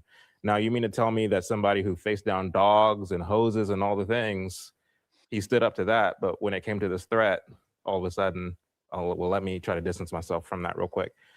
So for me, it's like, I'm not saying that King did it. I'm not saying that King was having sex with men. I'm just saying that these were rumors that were circulating in civil rights circles. However, the orgies and the extramarital affairs with other women, that is well documented. And I do think that is something that should be considered. And as far as people like to say, well, David, King David sinned. Well, David was a repentant man. We have psalm after psalm after psalm of David repenting of what he did. We don't have any such record of King having repented. In fact, he slept with two women who weren't his wife the night before he died. So I'm not sure if there's a lot of rebuttal here as much as we can just go back and forth, or maybe you do want to rebut, Delano. Or no, it's interesting because again, one of my critiques is not just on the substance of what Chad says, because again, much of it I will concede just for the sake of argument. I don't have all the history books, in front of me, but part of it is the process. So I've brought up guilt by association. I've brought up the use of language to sort of condition the emotions, right? Whether that's the term Marxist or using terms, like nefarious or saying that someone, one of my favorite, Chad didn't say this today because we didn't go so far back, is when Chad said that Abraham Lincoln was infatuated with Karl Marx. So man, that's a strong term to use for somebody. But now we get into rumor, and it's drop the rumor, expound on it, and then say, well, I'm not necessarily saying it happened. I'm just saying that that's what people were saying. You're talking about the gay stuff. Correct, the gay stuff. So it's one of those things where it's just, again, I get where Chad is going in terms of the ultimate verdict. The process of getting there is one of my issues. But again, I'm not making the argument that Dr. King, and I think most people, generally speaking, when they refer to him, they will call him Dr. Martin Luther King Jr. Some things was put in the reverend part, But in many respects, I think it's probably appropriate that that part has fallen off over the course of years. But I go back to my other point, which is Doctor of what though? Right. You said that the reverend part has fallen off, but I Right. mean the doctor isn't in a secular study, is it? is in theology. Yeah. Okay. And also, nobody's going to ever let you get away and say, well, he's just Dr. Martin Luther King Jr. And they're going to say, well, he was a pastor of a church. He was this, that, and the third. He was a reverend. So even if the name doesn't, even if the title reverend isn't attached to his name and they just call him Dr. Martin Luther King Jr., it only take one or two questions before reverend gets inserted into it. That's just something to think about. Let's go. No, most people, look, there's so many people with doctors behind it. Dr. Jill Biden. I mean, nobody, they're not even checking. The reverend holds much more of a weight when it comes to religious matters than the doctor part. But what I'm saying, going back to my argument is, again, if the standard is clean moral record in order to be held up in esteem, then that's something that we have to hold across the board. If I can ask Chad a quick question. Yeah, Chad, do you believe that a person who writes about the virtue of liberty while holding slaves, one, is inconsistent in their practice, and two, immoral in their behavior? Ask that one more time. I'm sorry. Do you believe that someone who writes about the virtues I of... don't believe that they're immoral. I don't believe that they're inconsistent. So you don't believe owning people is necessarily immoral, particularly when you write about the virtue of freedom and liberty? Well, I mean, when you look at the fact that, and that leads to a very complex and nuanced conversation that I don't think we have the time right now to get into, but since you asked it, when you look at the question of what is and what isn't a citizen, I think that, and then too, when you look at slavery, biblically speaking, not biblically, in America. Right. So let's get the time frame, right? Because biblically they weren't writing about liberty in that sense. So let's say an American historical figure who writes about the virtues of liberty, but owns slaves. Do you think that person is being inconsistent? I think it depends on the question, so. Delano. I think that's why it's tough for me to answer the question. Because the fact of the matter is, I'm not ready to concede this idea that having a slave is a completely immoral thing to do or to have. I don't believe that. Or liberty, whether it's in America or whether it's somewhere in Egypt or Why do you Jerusalem. say that? Because I don't think that there's any biblical evidence of the simple owning of a slave as being a sinful thing. I haven't seen any biblical evidence of that. I mean, man stealing was met with the death penalty. Well, now you're saying man stealing. Are we talking about slavery or are we talking about man stealing? Right. I mean, that's those two things are certainly in the same family. No, because I know exactly where. And before you get in your feelings, Chad is saying like the idea of somebody selling themselves into slavery, like I'm going to become your servant because I'm broke or something of that nature. That's where Chad is going. Now, not saying the stealing of a person, that is a problem, hands down. Chad is not saying that. He's talking about the other variations, or that's where he's going. So I just want to make that clear. I could say, in the same way, I could say communism and wealth distribution are in the same family. I mean, I could say Thomas Jefferson stole men. If he didn't steal them, he bought them. Once were stolen. Okay. So if you want to parse it that way. So buying a slave is sinful? I think when you're a person who writes about liberty while practicing slavery, there is a vast disparity between your creeds and your deeds. Buying a slave is not sinful. This is news to me. I'm asking a question. I'm asking you. Yeah, I haven't seen any evidence that it is. Oh. I haven't seen any evidence that it is. Again, I understand how provocative that may sound, and I'm not trying to be provocative. No, I'm not I know trying to be you're controversial. I just don't believe. Like the thing is, one of the things that a lot of people really kind of hang over America's head to this very day is this quote unquote sin of slavery. And why you say quote unquote when you say sin of slavery? Well, you don't think it was a sin. I say quote unquote because of the overuse. Okay. So that's what I mean by that.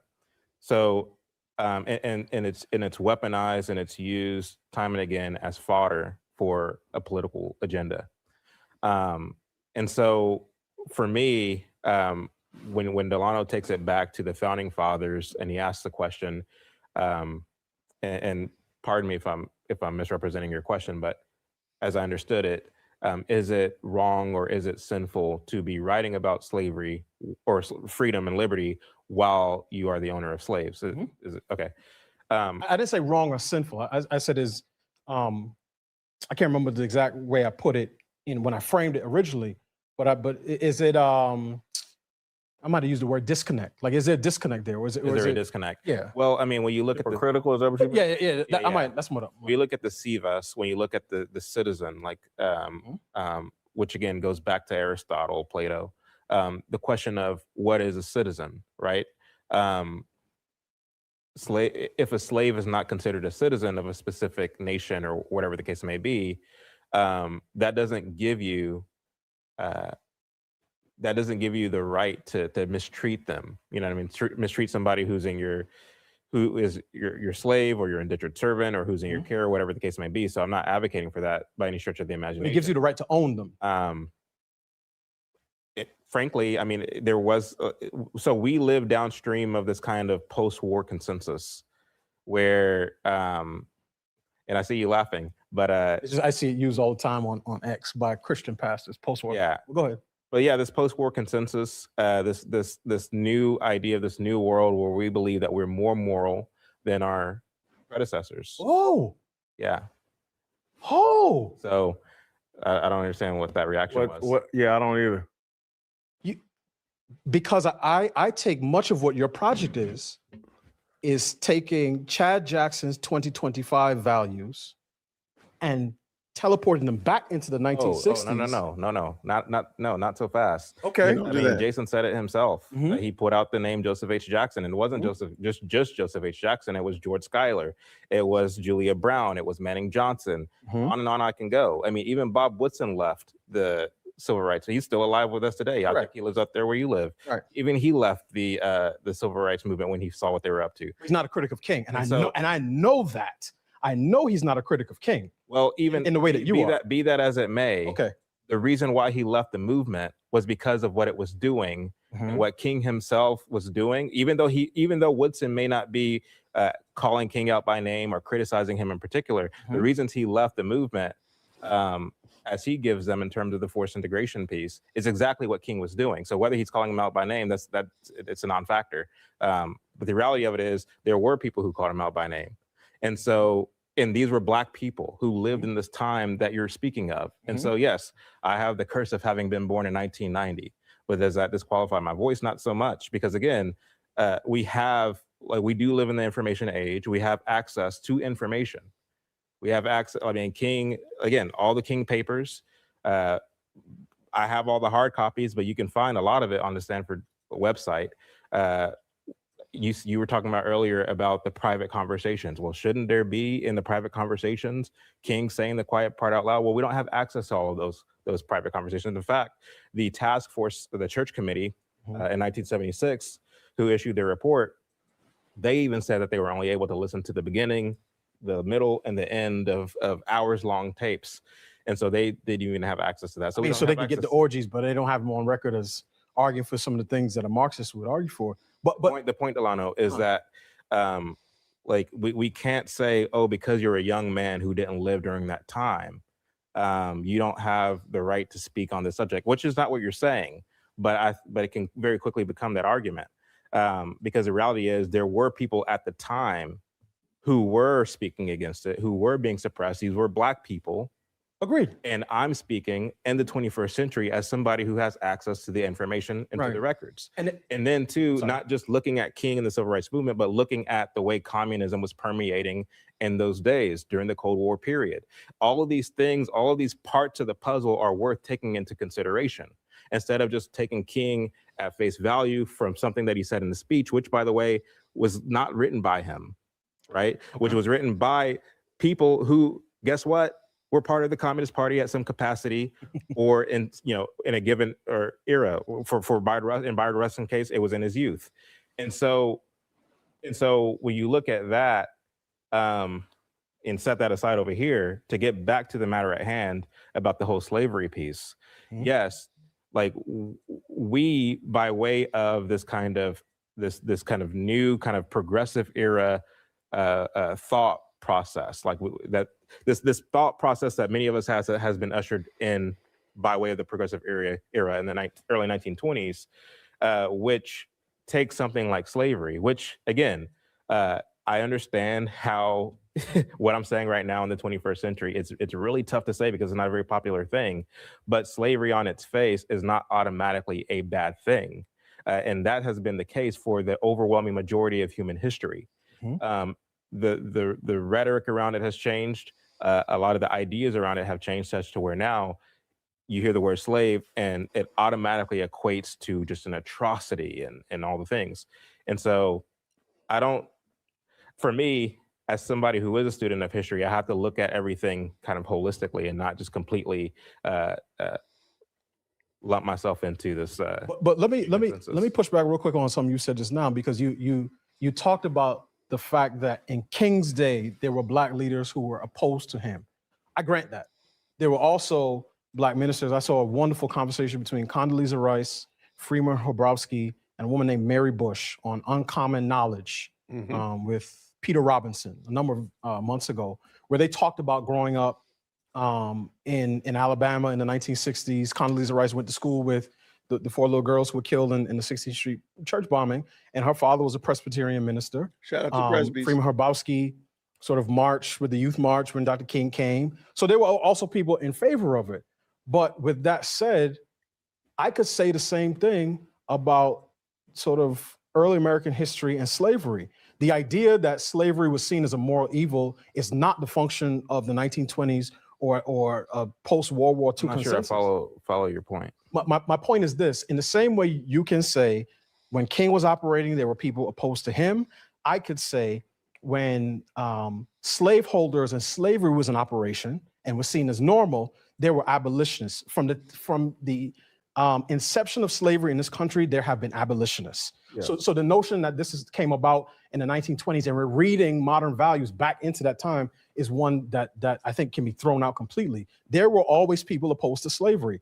And my question to you is someone who writes about the virtue of liberty while holding slaves, can they be charged as a hypocrite? If your answer is no, then we can settle it there. My answer would be yes. That doesn't mean that I don't think Thomas Jefferson is worthy of public honor. That means he's a complicated figure, and those complications are baked into the cake. But when it comes to King and people in the civil rights era and Black leaders who were sympathetic to him, it seems to be communism is the one unforgivable sin. So slavery we can forgive because people, have practiced it and so on and so forth. Your analogy falls apart. How so? Because for reasons that I just expressed, and admittedly, I don't think I did as great of a job expressing them. But again, for the better part of human history, slavery existed. It wasn't automatically seen as just this terrible, atrocious thing. And so if Jefferson, you have to consider that on the one hand, and then on the other hand, you have to consider the fact of the question of what is a citizen? Why do I have to consider that? The citizen Trump made in the image of God? It doesn't. Okay, so why do I have to consider whether somebody's a citizen? Because the question of who is and who isn't a citizen is the thing to be considered when one considers the purchasing of land, who gets to vote, things of this nature. And purchasing of people. I want to press this. And the purchasing of people. Is citizenship the marker by which we say that person can be purchased and that other person cannot? Yes. Really?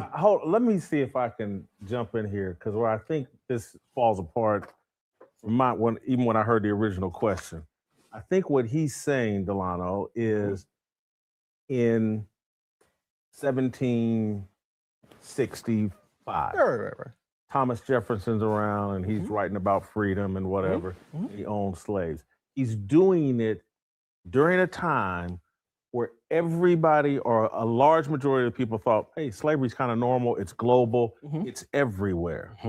And so he's not thinking he's doing anything wrong. And where this analogy started was from the question about King's moral failures.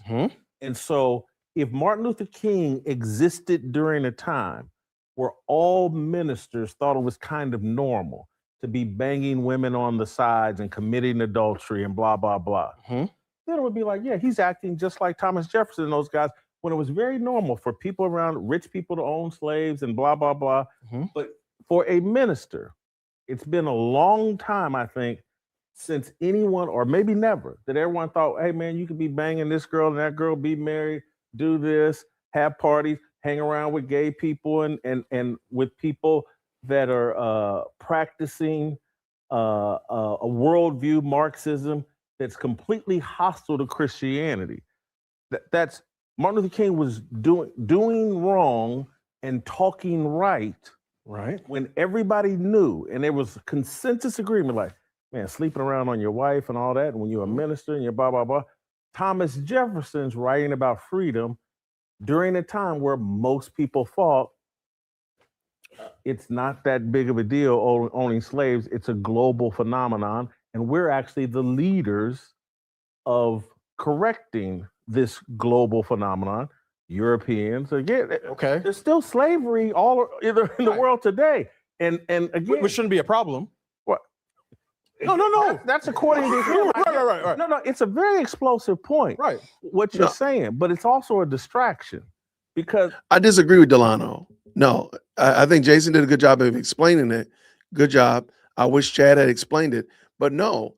Are these people, again, we're not talking about somebody who sold themselves into slavery because they're in a debt or they're broke themselves and there's no other way to get around it. No, their man's stealing has happened in order for them to be on the slave market. Delano, you know that though. He knows that. All right, let's go. Again, it's like, hey, he's the crazy guy that thinks slavery. No, I'm talking about the way it's been interpreted. I'm not saying the way you're arguing it. Okay. But yes, we can focus on his unique thought, which I had never heard until today. But now when I think about it and I go, oh, I might have to go back into this Bible and look deeper and wonder why. I wonder why the Bible wasn't more outspoken against slavery if it's this big, horrible thing. So he's opened my mind. I don't know where I'm going to land on this, but it's like I'm going to go to the Bible because if it was this bad and this unforgivable, I think God would have spoke against it. I mean, this New Testament scripture on slavery. There's an entire book. Well, the treatment on the Apostle Paul talking to a man who owned a slave, who ran away, who Paul wanted that man to accept as a brother in Christ. But I take your point about adultery, Jason. But let me switch the charge, because the main charge that Chad levels against Dr. King is not that he's adulterous, right? In this part of the conversation, in terms of moral, we're talking about moral failings, but even in your recounting it, part of it is the Marxism. And if the argument that what in this segment of the deal, when we were talking, now, I'll let you go there. Okay. Because it's right. You're right. Overall, that's part of his moral failure. Okay. But what we were talking about here, basically, I'd say Chad it's went on a long biblical dissertation failure. about him maybe banging men, certainly sleeping around on his wife, and all that other stuff. Chad was talking about the sex part. Right. During this, when we opened up the question. Now, you want to bring Marxism into it, go ahead. Right. But you're taking Chad a bit out of context in terms of what we've been talking about the last 15 minutes. But I'm sure Chad would say that promotion of Marxism in and of itself is a moral failing for a minister. That's I don't correct. have any problem. Okay. Well, so we stipulate that. But what I'm saying is, if the argument is also that Marxism was commonplace in America, far more commonplace than we understand, right? Then I can make the same argument. Oh, this is something that's common. So he's not really all that different. And I reject both of those arguments. The notion that something is more or less moral because a bunch of people do it. I mean, again, I wasn't putting a morality scale. No, I'm speaking to Chad's argument, and I'm bringing it up because I didn't just drop this as some gotcha. I said part of what I'm doing is to true up the scales, and if the argument is when we see a vast difference between a man's creeds and his deeds, that in and of itself is sufficient to dethrone him from public honor. I'm just asking Chad whether he holds that position consistently. And I respect Chad's response, which is, I don't really see slaveholding as something on the level of I don't see owning slaves on the same level as advocating Marxism. Would you agree to that particular characterization of your views? And I would have to amen and agree with that. Okay, real quick. I don't think Jason Whitlock needs to be in the argument, but I think they need to go ahead and identify what do they mean by these terms, because slave doesn't mean the same thing all the time, especially in the scriptures. It doesn't mean the same thing. So I think they need to clarify that, or they need to get back on track, which is MLK and his life rather than anything else. Let's go. Okay. Marxism is going to cost you your salvation. Okay. And that whole ideology is going to cost you your salvation. Chad is arguing, I'm not so sure if slavery is going to do it. And you might get shocked when you get to heaven and see Thomas Jefferson and somebody else up there with you. That's his argument. And again, I'm going to have to go to the Bible. I don't know what I think, but that's his argument. Well, I mean, and thank you, Jason. I think you, I'm seeing now as a debater, I need to find a quicker way to kind of get to my points. But at the same time, there is something to be said about, again, this long kind of lost component or portion of history where the argument over who is and who isn't a citizen was something that was considered, once again, in ancient Greece and even the French Revolution, and even during our own kind of coming up with our Constitution. And so, no, I don't really think it was hypocritical for Thomas Jefferson to have slaves and while at the same time writing about liberty and justice, especially, I mean, sure, there's rumors around him having raped one of his, I don't know if you're familiar with this. Sally Hemings. Yeah. I was going to bring it up, but you did. So I'll... Yeah.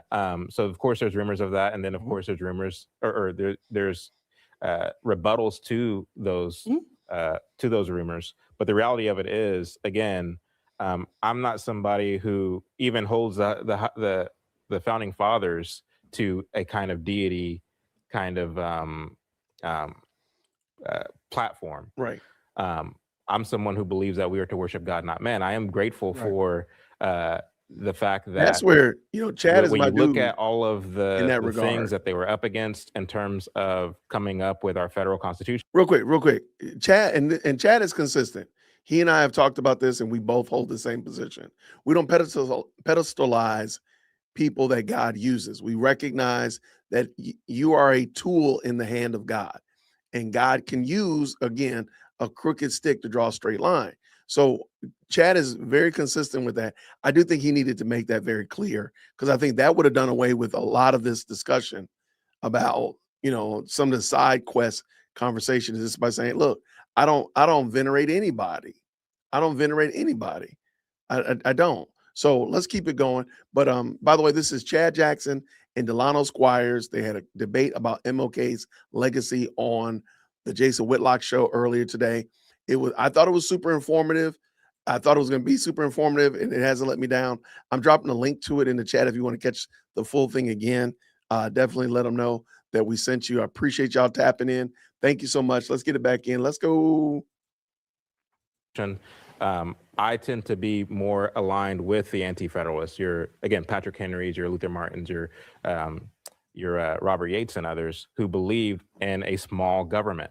And so what communism does is it comes along and not only does it want to expand government, but it also wants to really push the communist ideology. I mean, as you read in the Communist Manifesto, Marx writes about how the communists basically team up with any party or any platform across the country so long as they can push their agenda. Vladimir Lenin writes about the same thing.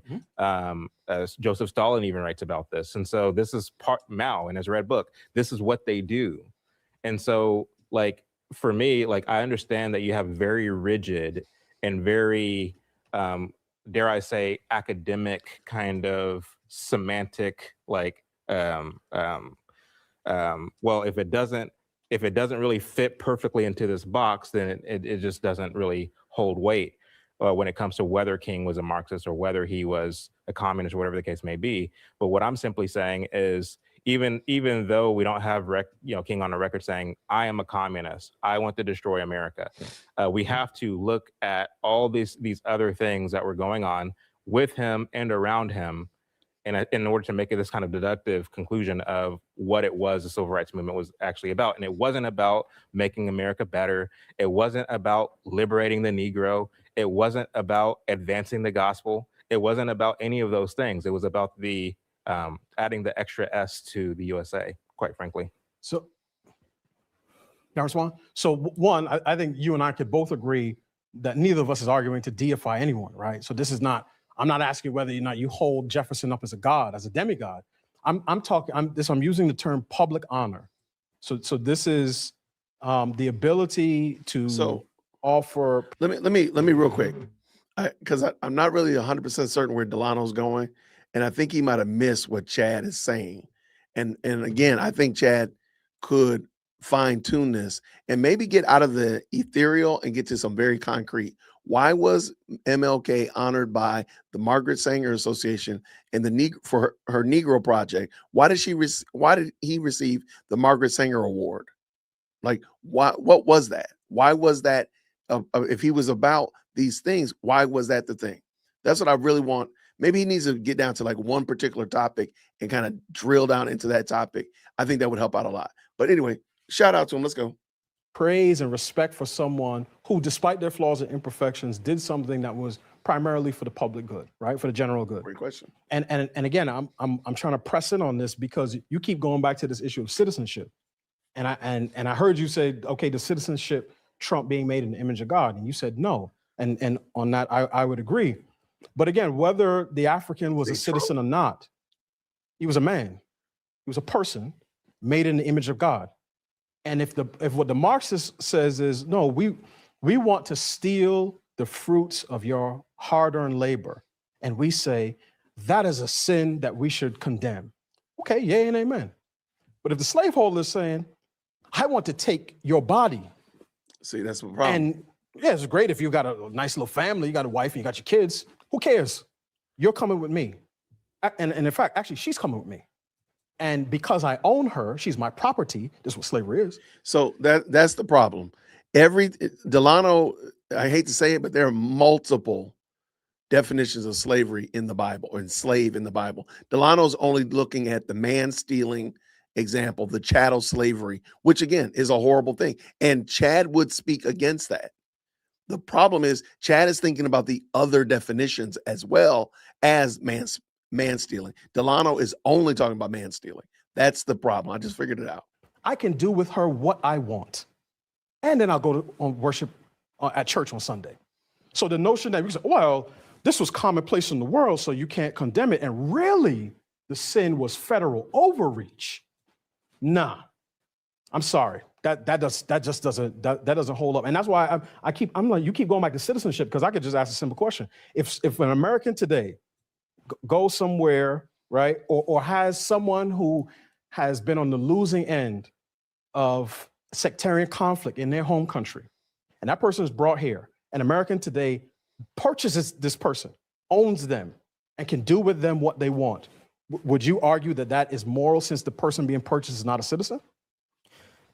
Here's the bottom line. When it comes to slavery, in the fact that some slaves were auctioned, some slaves may have been kidnapped, or a lot of folks even voluntarily wanted to go over to other plantations and so on and so forth. So the logistics in the ways in which slaves were being moved about, it seems that you're camping out on this notion that the slaves were stolen and that they were brutally sold in the marketplace through the auction block. And that's just not the case. That's not historically accurate. That's in fact ahistorical. Of course, anytime we talk about slavery or we learn about slavery in our public schools, you see, of course, the poor old slave sitting up there with chains on. He's sitting up on an auction block, and you have a bunch of white men standing around him.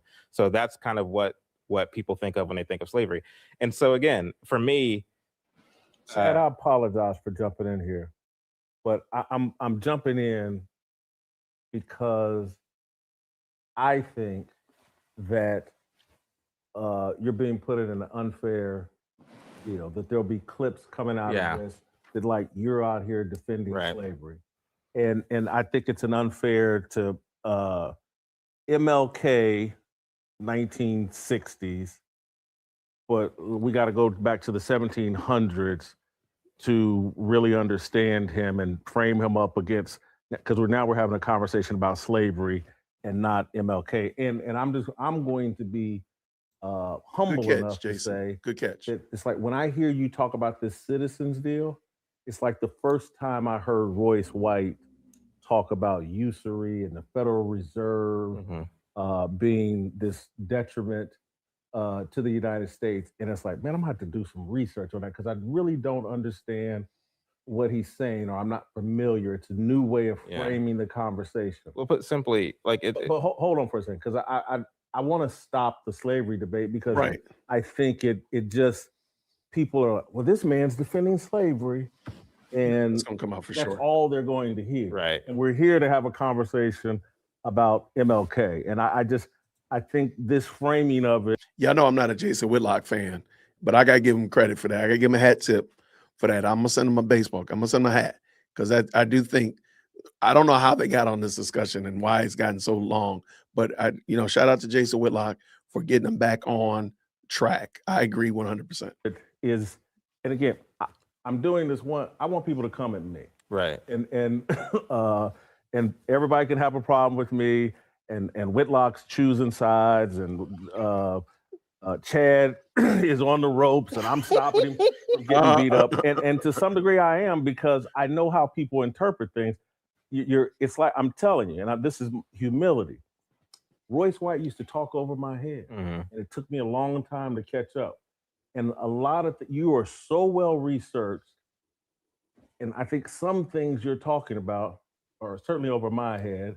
And I think some of the audience, all they're going to hear is, man, this man's up here trying to defend slavery. Yeah. And that's not what you're trying to do.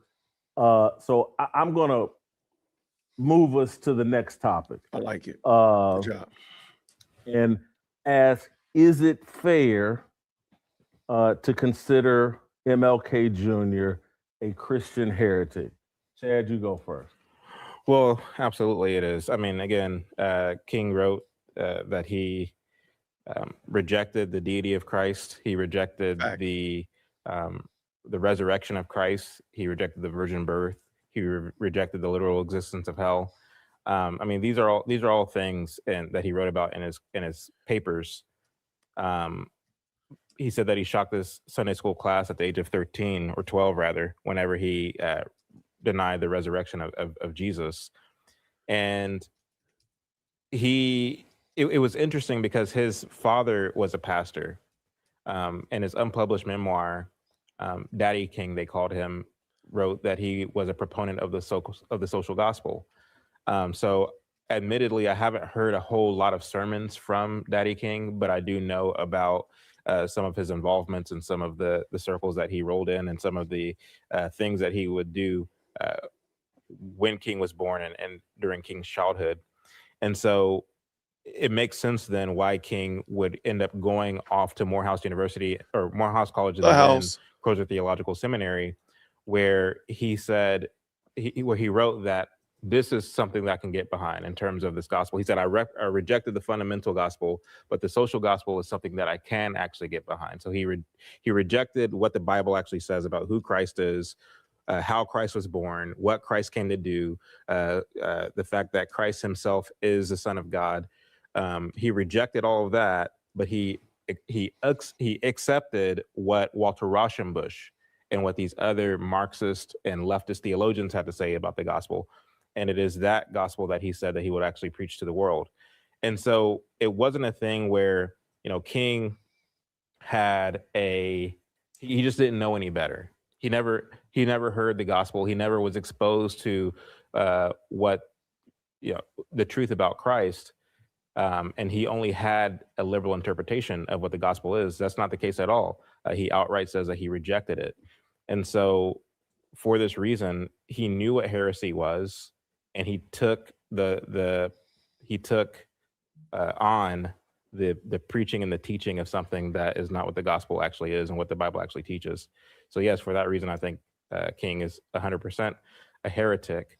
Not only that, he said shortly before going over to receive the Nobel Peace Prize, that he believes that God actually shows himself in all the world religions, that God doesn't just exist in Christianity, he exists in all the world religions. That's that's a Sunday school heretical claim, because it goes against the very first commandment, that I am the Lord your God, that you shall have no other God besides me. And so this notion that he exists in all the other world religions is just complete heretical. So. Delano, is it fair to call MLK Jr. a Christian heretic? If the positions on Christian doctrine that I've seen from Dr. King, and Chad articulated them, so I won't repeat because he hit all the ones that I would hit. If those positions are not ones that he repented of, and embrace biblical theology, I think it's more than fair to call him a Christian heretic. There we go.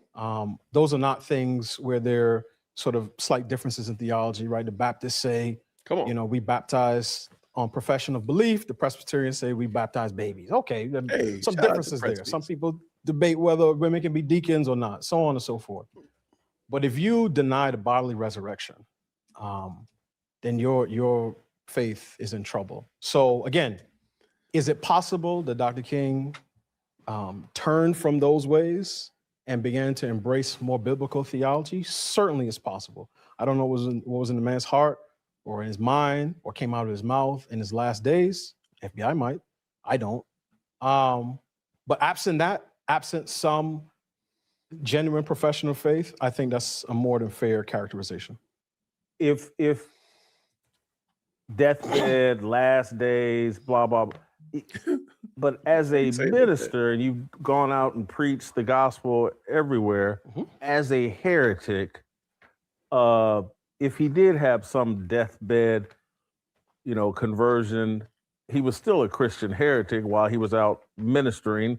He didn't share he didn't accept the resurrection and things like that with the public. So, I mean, he's just a Christian heretic, no?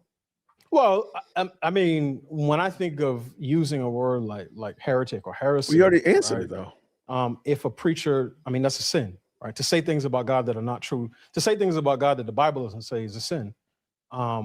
If a person repents of that sin, then they would be in right standing with God.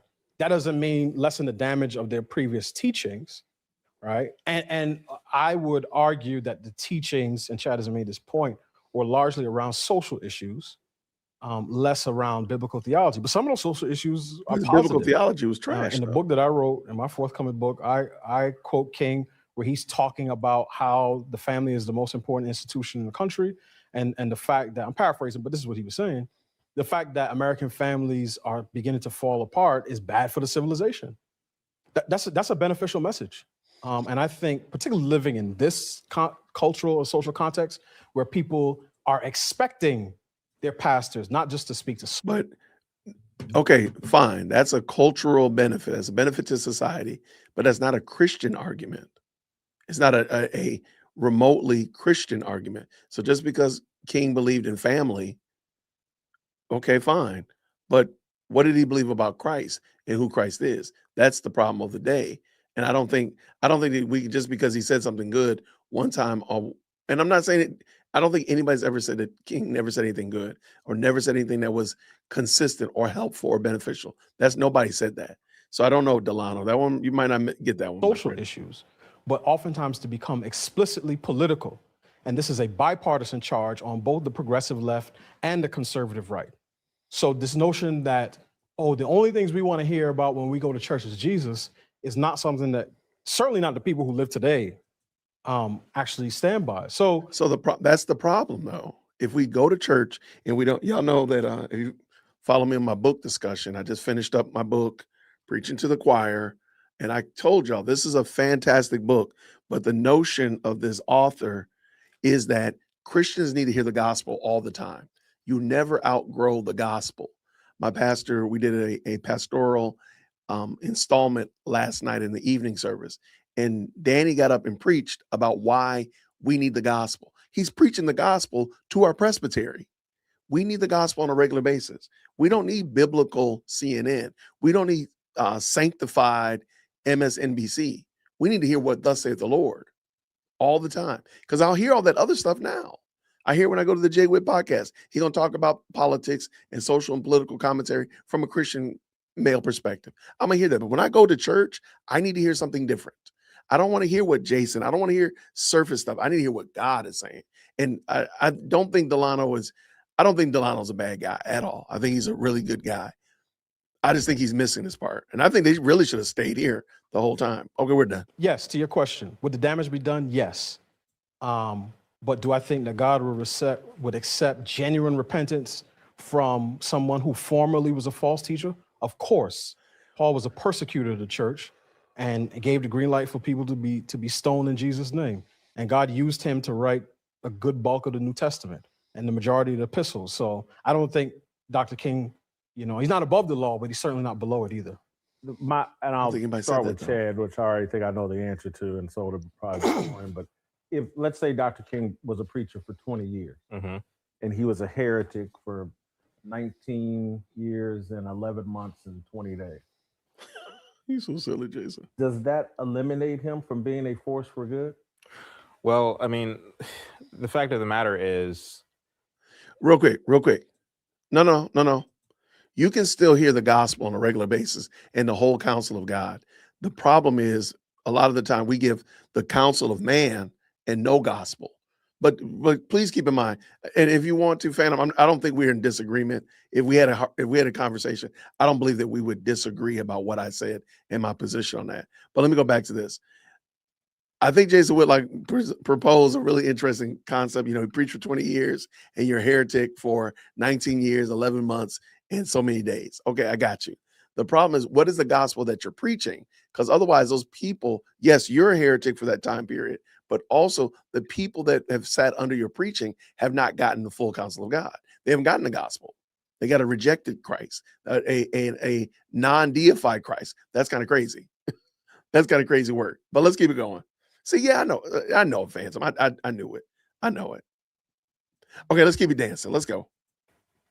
in the grand scheme of things, yes, because you have to look at the body of work and you have to look at the effects and the impacts of that body of work on culture and on society. And you have to look at that and use that as a kind of, and use a objective gauge to determine, whether it was a net positive or a net negative. And the reality of it is the state of Black culture,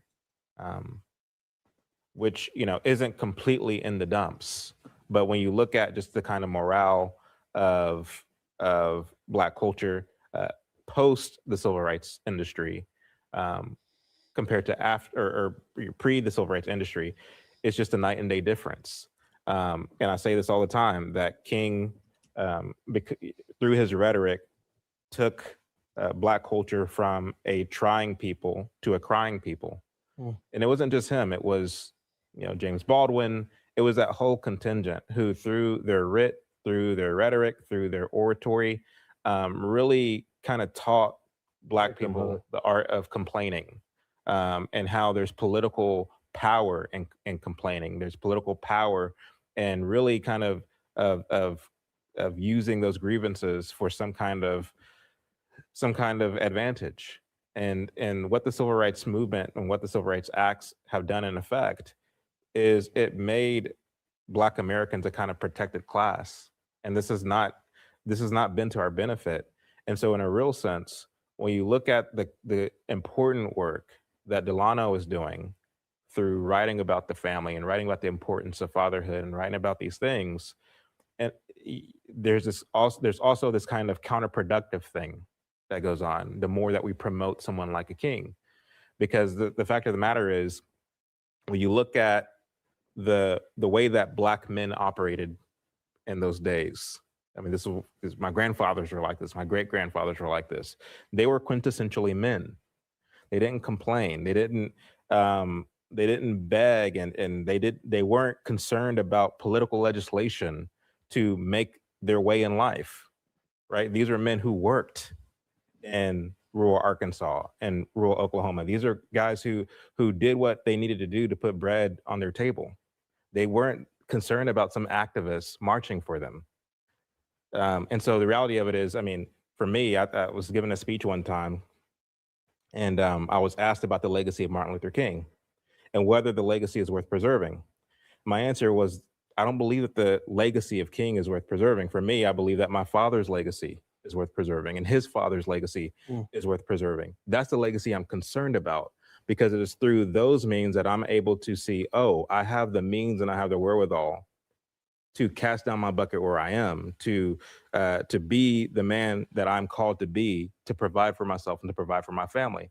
What maintaining the legacy of King does is this kind of government lobbying, this kind of picketing and protesting, and we need to pass the legislation.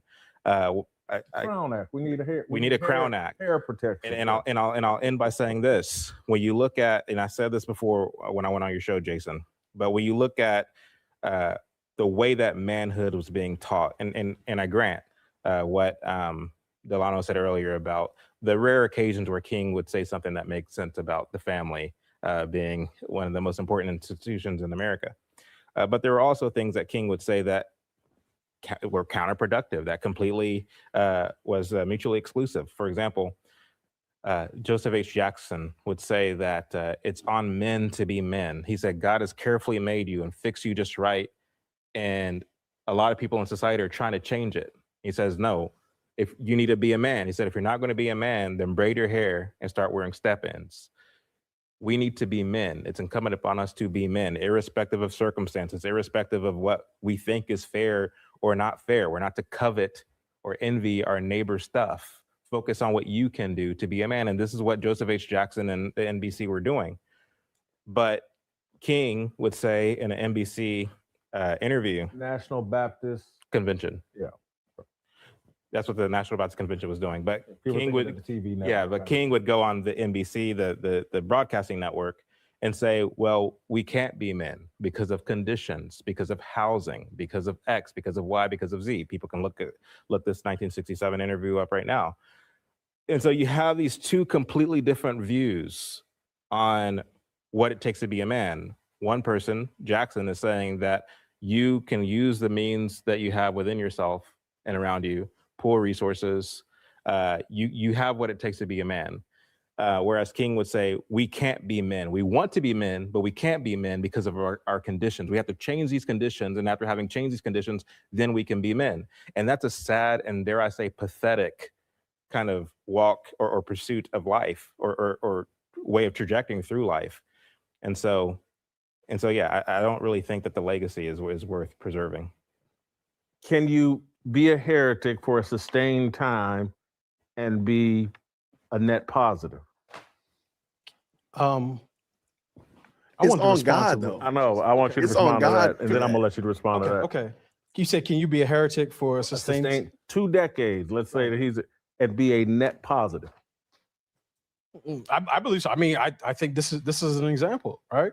Again, if Dr. King's primary cultural output was his theology, was his biblical theology, then that would be one thing, right? If Black folks said, man, I love Dr. King because now I don't really have to believe that Jesus rose from the dead. I could just live my life any way that I want.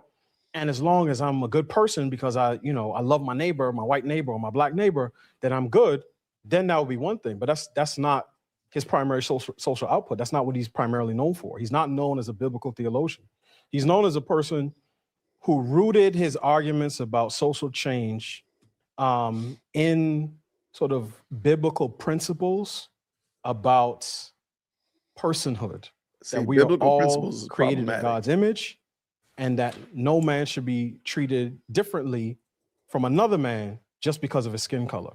So he was arguing against ethnic partiality, which was right, sort of the cause of the day, whether by policy and legislation or by social custom. Right, there's some neighborhoods you couldn't move into because they had restrictive covenants. They could not sell to a Black person, and I think he was arguing against that. So do I think any Black person who enjoys the right to vote, being able to stay whatever hotel or motel or Airbnb that they want to, not Airbnb, being able to sit where they want to in public accommodations, or being able to marry who they want to, I believe has a debt of gratitude to that generation. And I don't think that they have to buy into or accept his theology in order to do that.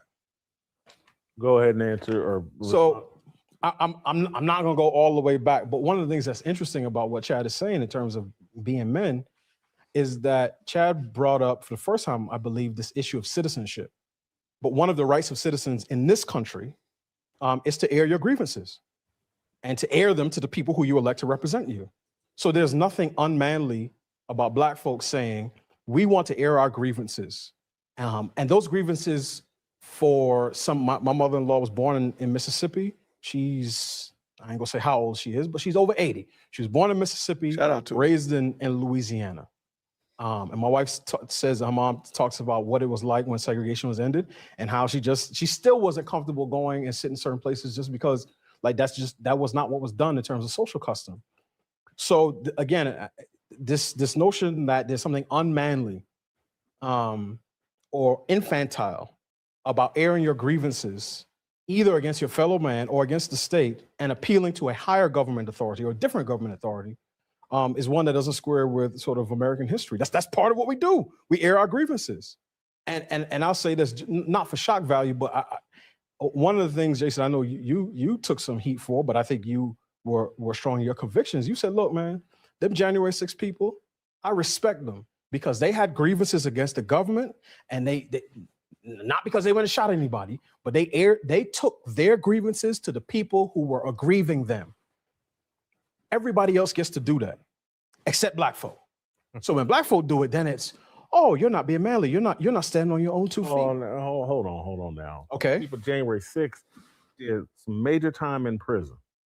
So again, they face some real pushback. No. I got it. But I'm not talking about the legal consequences. Here, just understand my point before. That's major pushback. They've been demonized. No. They're considered the most racist people on the planet. If you were at January 6th, it's hard to get a job. We air our grievances. We throw bricks, burn cities down, and people get on TV and say, hey, we're doing a fundraiser to make sure we get bail. I'm not talking about any of that. I'm talking about, I've listened to Chad characterize King organizing, whether it's young people or adults. I've heard the characterization of the civil rights, the mainstream civil rights movement. I've heard the people who came from the North down South, outside agitators. I've heard them described as violent, not because they've committed acts of violence, it's because they agitated and then the white police officers used violence to suppress. So real quick, I'm gonna jump in because I want to answer this. I want to build off of what Shelby just said. We aren't calling any of our heroes to be perfect while still holding them to the biblical standards. That's the point. I really think this is the whole thing. Like, did God use Martin Luther King Jr.? I think that should have been the first question and probably the last question. Did God use him? Yes. Is God glorified and honored? Yes. There you go. Lights off. End of the debate. There isn't a debate. The problem is we're trying to elevate. I don't think not intentionally. We cannot sit with the idea that MLK was just a man like us. The best man is a man at best, no matter what.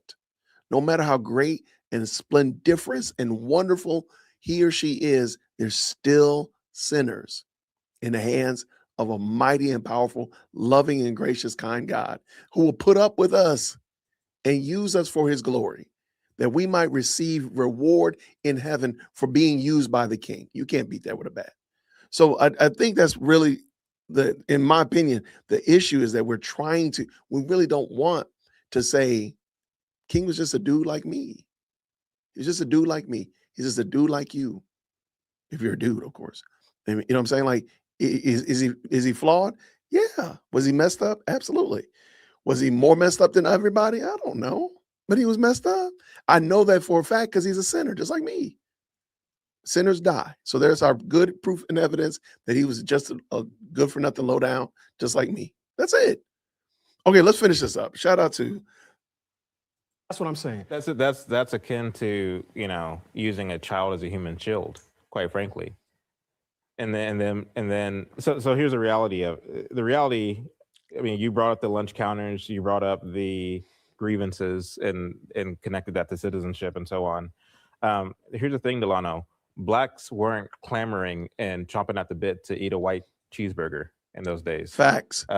This idea that blacks were just, beating down the door of the white school because they wanted to go to school with white children because they believe that they can learn better if they were sitting next to a white child, or that black man wanted to go and sit on the toilet next to a white man, or that, this is silly. It's just silly. This isn't the reality. And you're saying that based on the fact that, and so you said earlier, I would say this, I'm basing it off my parents. And what I'm saying, you can find black folk whose parents will say something completely opposite. So we could agree that there was a diversity of opinions about the state of play in America vis-a-vis race from the 1940s through the 1960s. I'm going to stipulate to that point. As I was saying, so again, blacks weren't trying to beat down the door to get into white spaces. To the extent that this became an issue, it was an exploitative thing. And so you say that, oh, we have a right to air grievances. I agree with you. Mm-hmm. But again, you keep conveniently taking out of the equation the way that the communists work, the way that Marxism moves, and how it does. I mean, you can look at the work that the Frankfurt School were doing when they came over here to the United States, and they were grafted into Columbia University, and they were really kind of focusing on cultural Marxism and how to exploit grievances. I mean, you can look at all of this and see that when it comes to anything that they can look at and use as a means of sowing discord, it doesn't matter whether those things are already being worked out. My older aunts and uncles in rural Arkansas, some of them went to school with white folks and others didn't. Mm-hmm. My dad comes from 13 brothers and sisters. Mm-hmm. Some of them chose, like, I want to go to that school because they have a good football team, even before integration.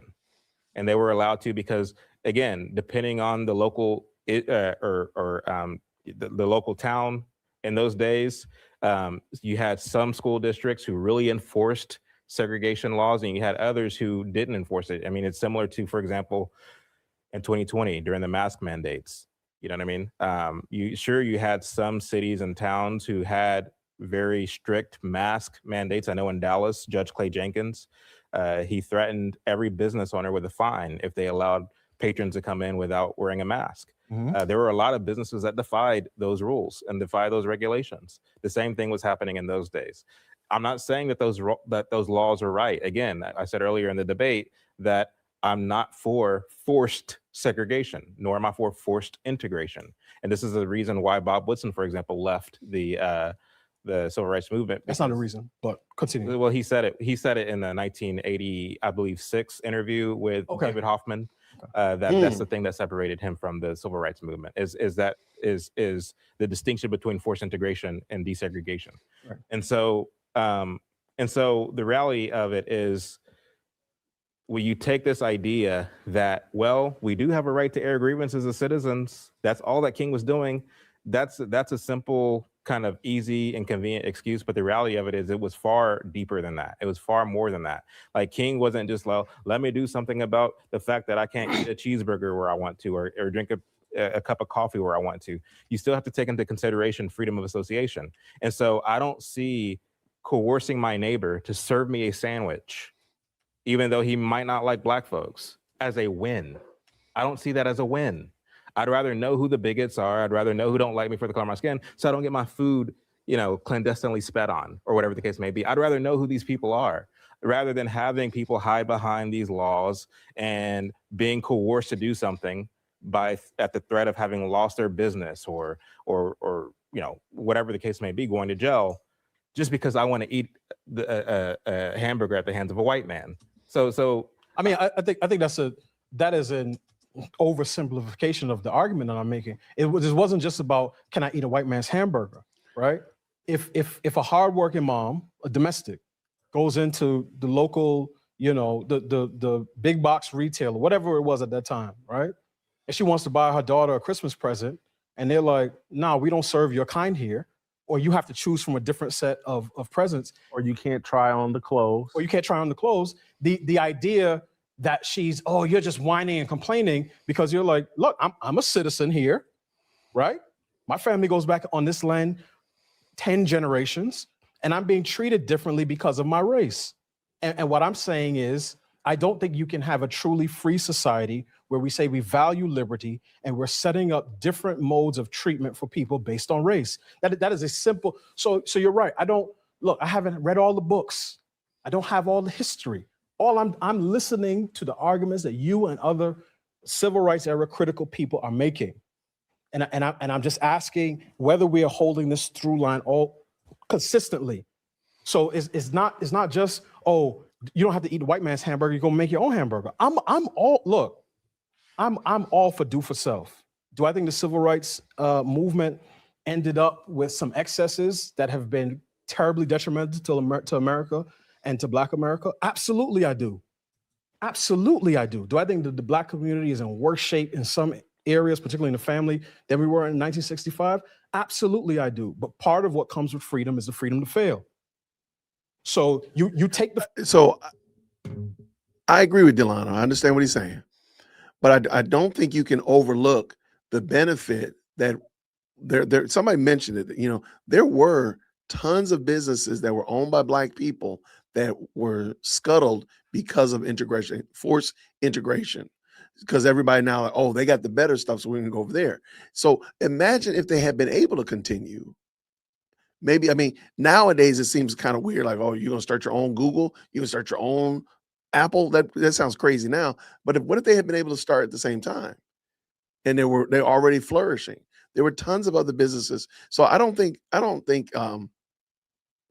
Delano is framing it correctly, I think is the word I want to use. I don't think he's right about that. But let's go. Freedom. Somebody just said, look, we're getting rid of any race-based discrimination laws. Cool, I got the freedom. Now, let's use the family. And I don't want to be intentionally controversial here, but look, I don't want to leave Chad out there by saying controversial things. If Loving versus Virginia comes out, I think 1968. Oh, that's if after that, low down. 85% of Black men chose to marry white women. Someone could ask the question, oh, was it wrong for Loving v. Virginia to be decided in that way? Or let me say it differently. Was it wrong to get rid of anti-miscegenation laws? And someone would say, based on the output, which is only 15% of Black men marry Black women, yes, it was wrong. And somebody else will say, no, Black men, when you get rid of anti-miscegenation laws, now you can actually have freedom of association. And if Black men choose to marry almost exclusively white women, that's a choice that they have to make. In the same way, if people misuse their freedom, that is a part of being a free people. Ooh, So I don't know there's about nothing that. inconsistent about that. There's nothing unmanly about that. You can both advocate for sort of manly, do for self ethos and say you can't have a free society where one group of people is constantly having their freedoms circumscribed because of their skin color. Those two things are not compatible. That's what I'm saying.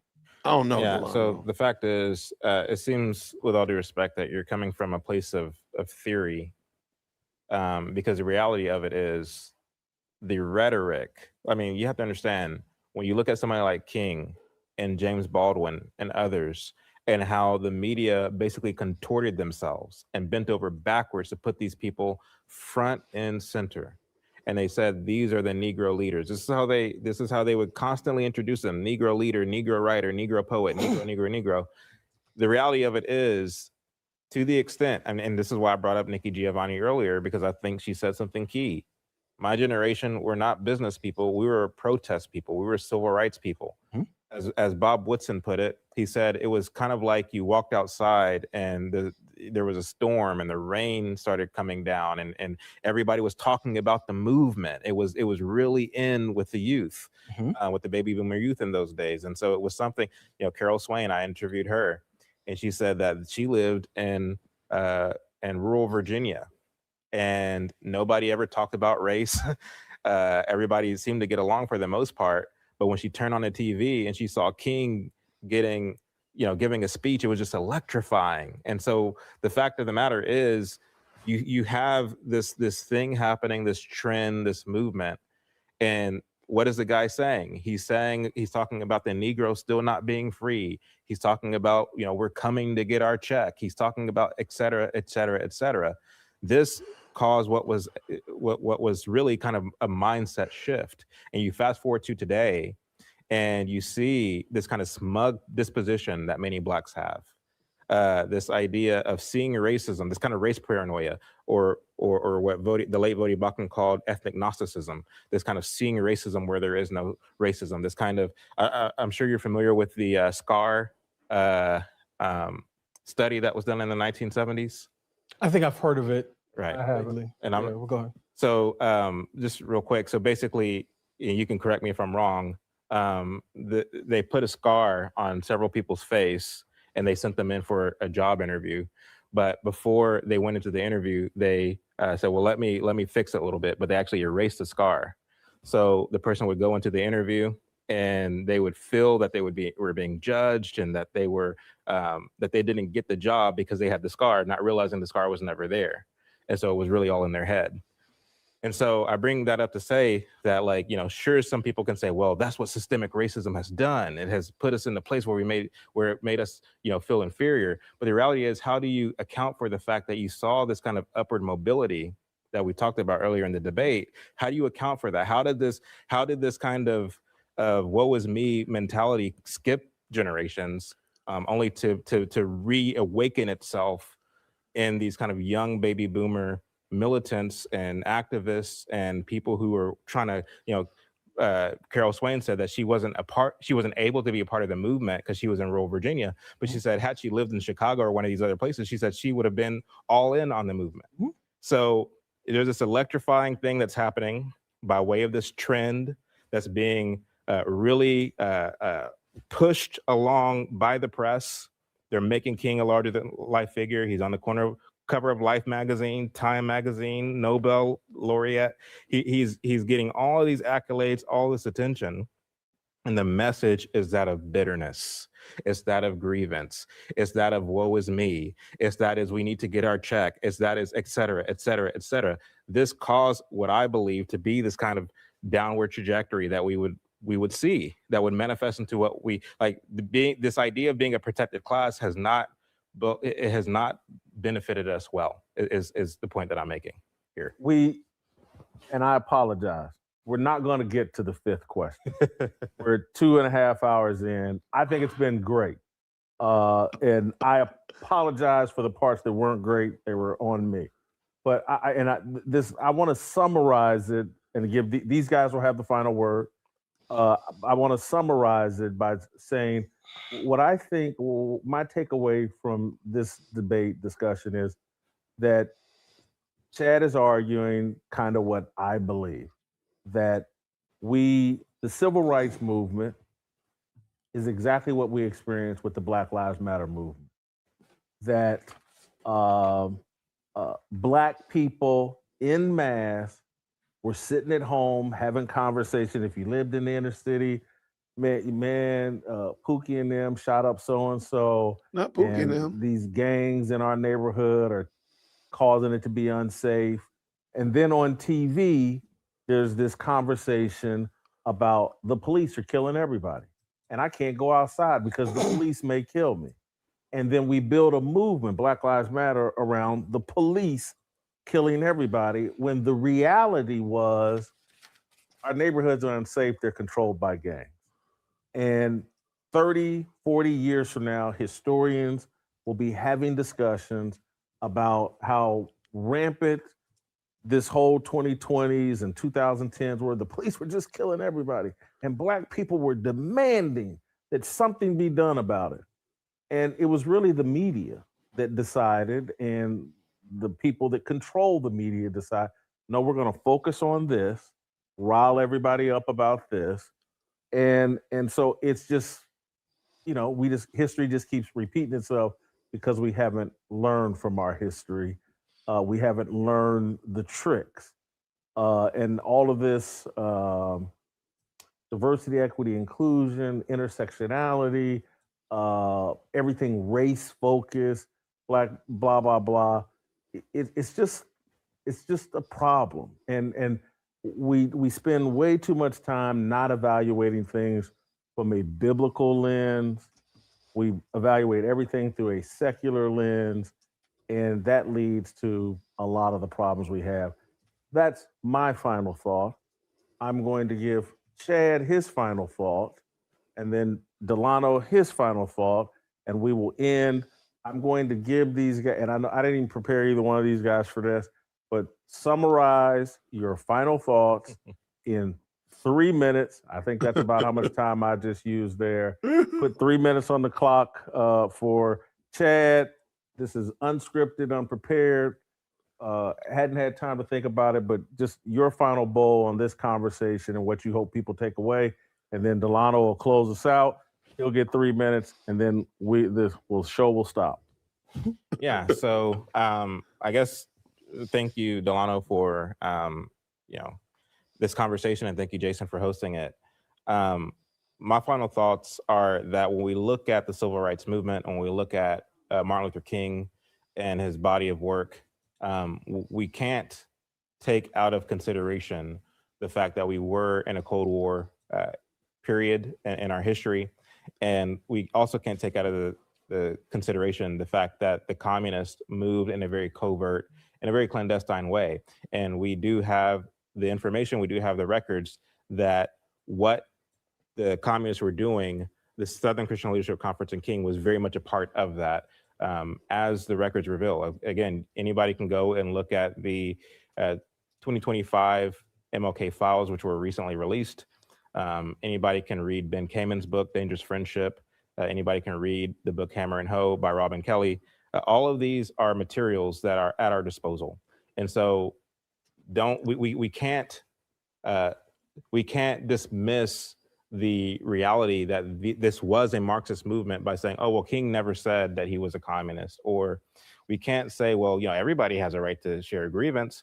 We can't be so credulous and so gullible to dismiss this very jarring thing that has worked to the detriment of not only Black America, but America at large and Western civilization. We can't ignore the glaring facts because it doesn't meet the kind of sensibilities that we have or that we've been conditioned to have as it relates to King. I mean, we've all been trained to believe that he's this great leader. We've all been trained to believe that if not for King, we wouldn't have rights in America. That's totally not the case. I know that me personally, I owe nothing to King. Again, I want to maintain my dad's legacy. I want to maintain my grandparents' legacy. That's a legacy that I want to maintain, and that's the legacy that you should maintain in terms of your folks, especially if your folks were people who are worth emulating. And if they're not, and even if they are, we're to look to the scriptures. We're to look to what the Bible says about what manhood is and what womanhood is, and we're to basically repent and to pursue what saith the Lord in terms of the kind of people we ought to be.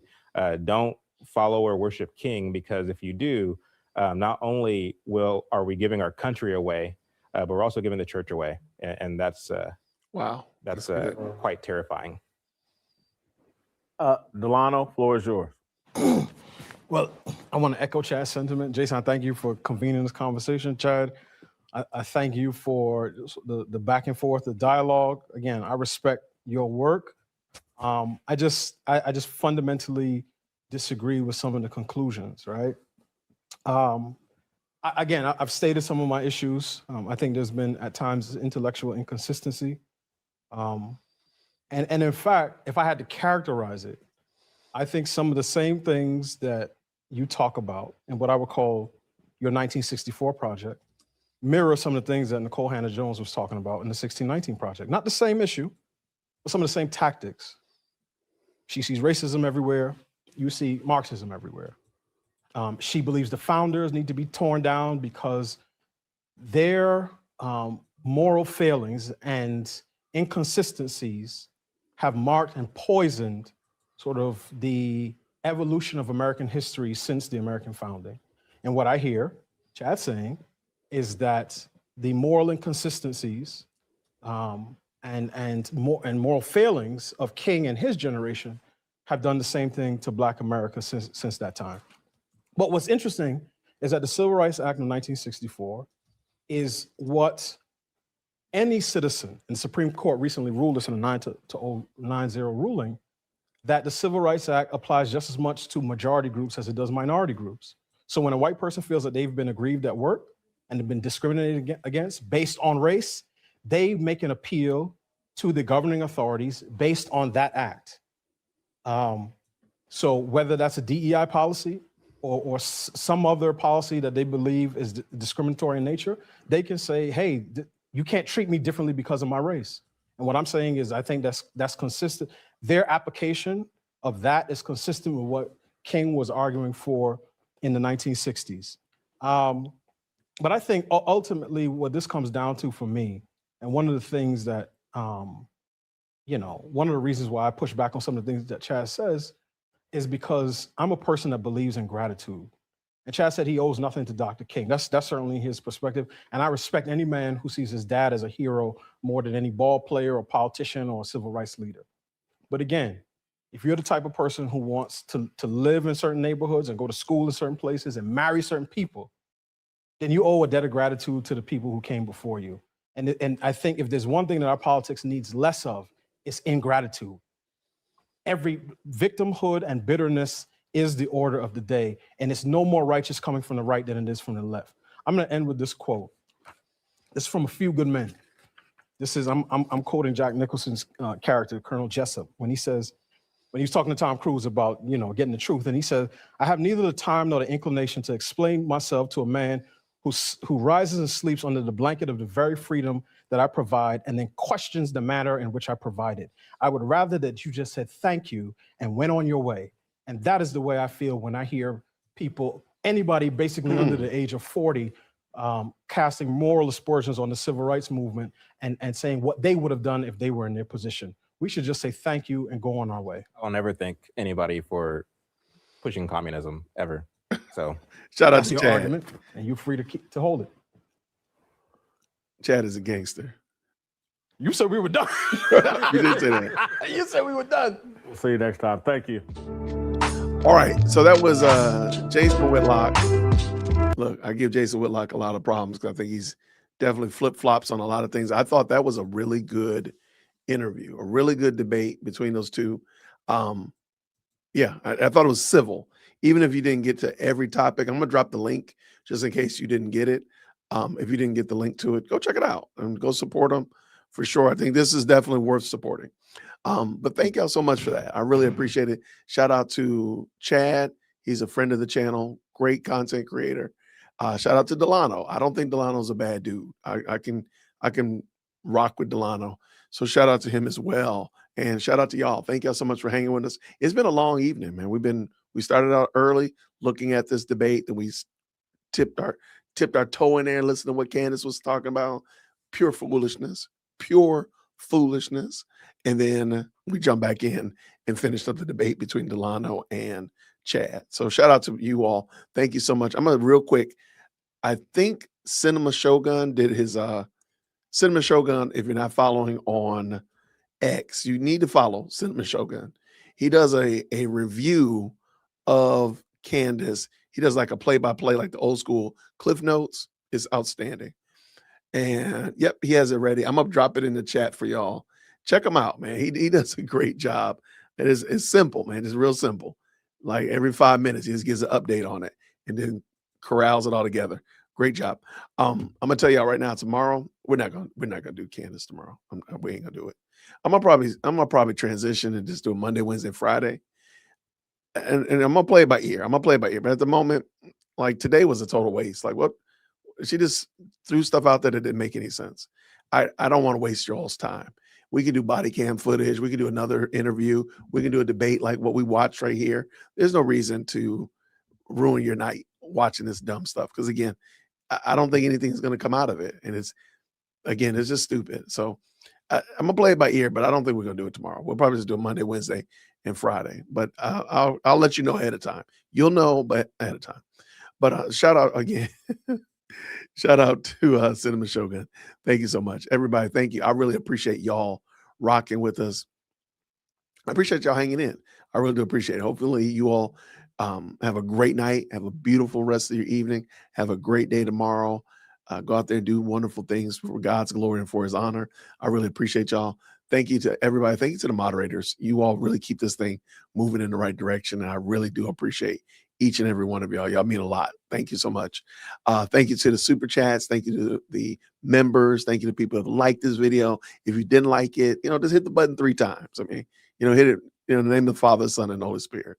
Thank you to new subscribers. I really appreciate y'all as well. I'm still trekking along pretty steady to hit my goal of 100,000 by the end of April. Let's go ahead and do it sooner than that.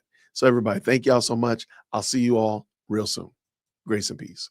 Thank you so much for tuning in to another episode of the Jay Witt Podcast. If you enjoyed today's show, please do me a favor and hit me up with that 3-piece special. Like the video, subscribe, and of course, share it with somebody who would also enjoy this type of content. And make sure you leave a comment because I do pin the best comments to the top. So thank you so much for tuning in today. And until next time, everybody, grace and peace.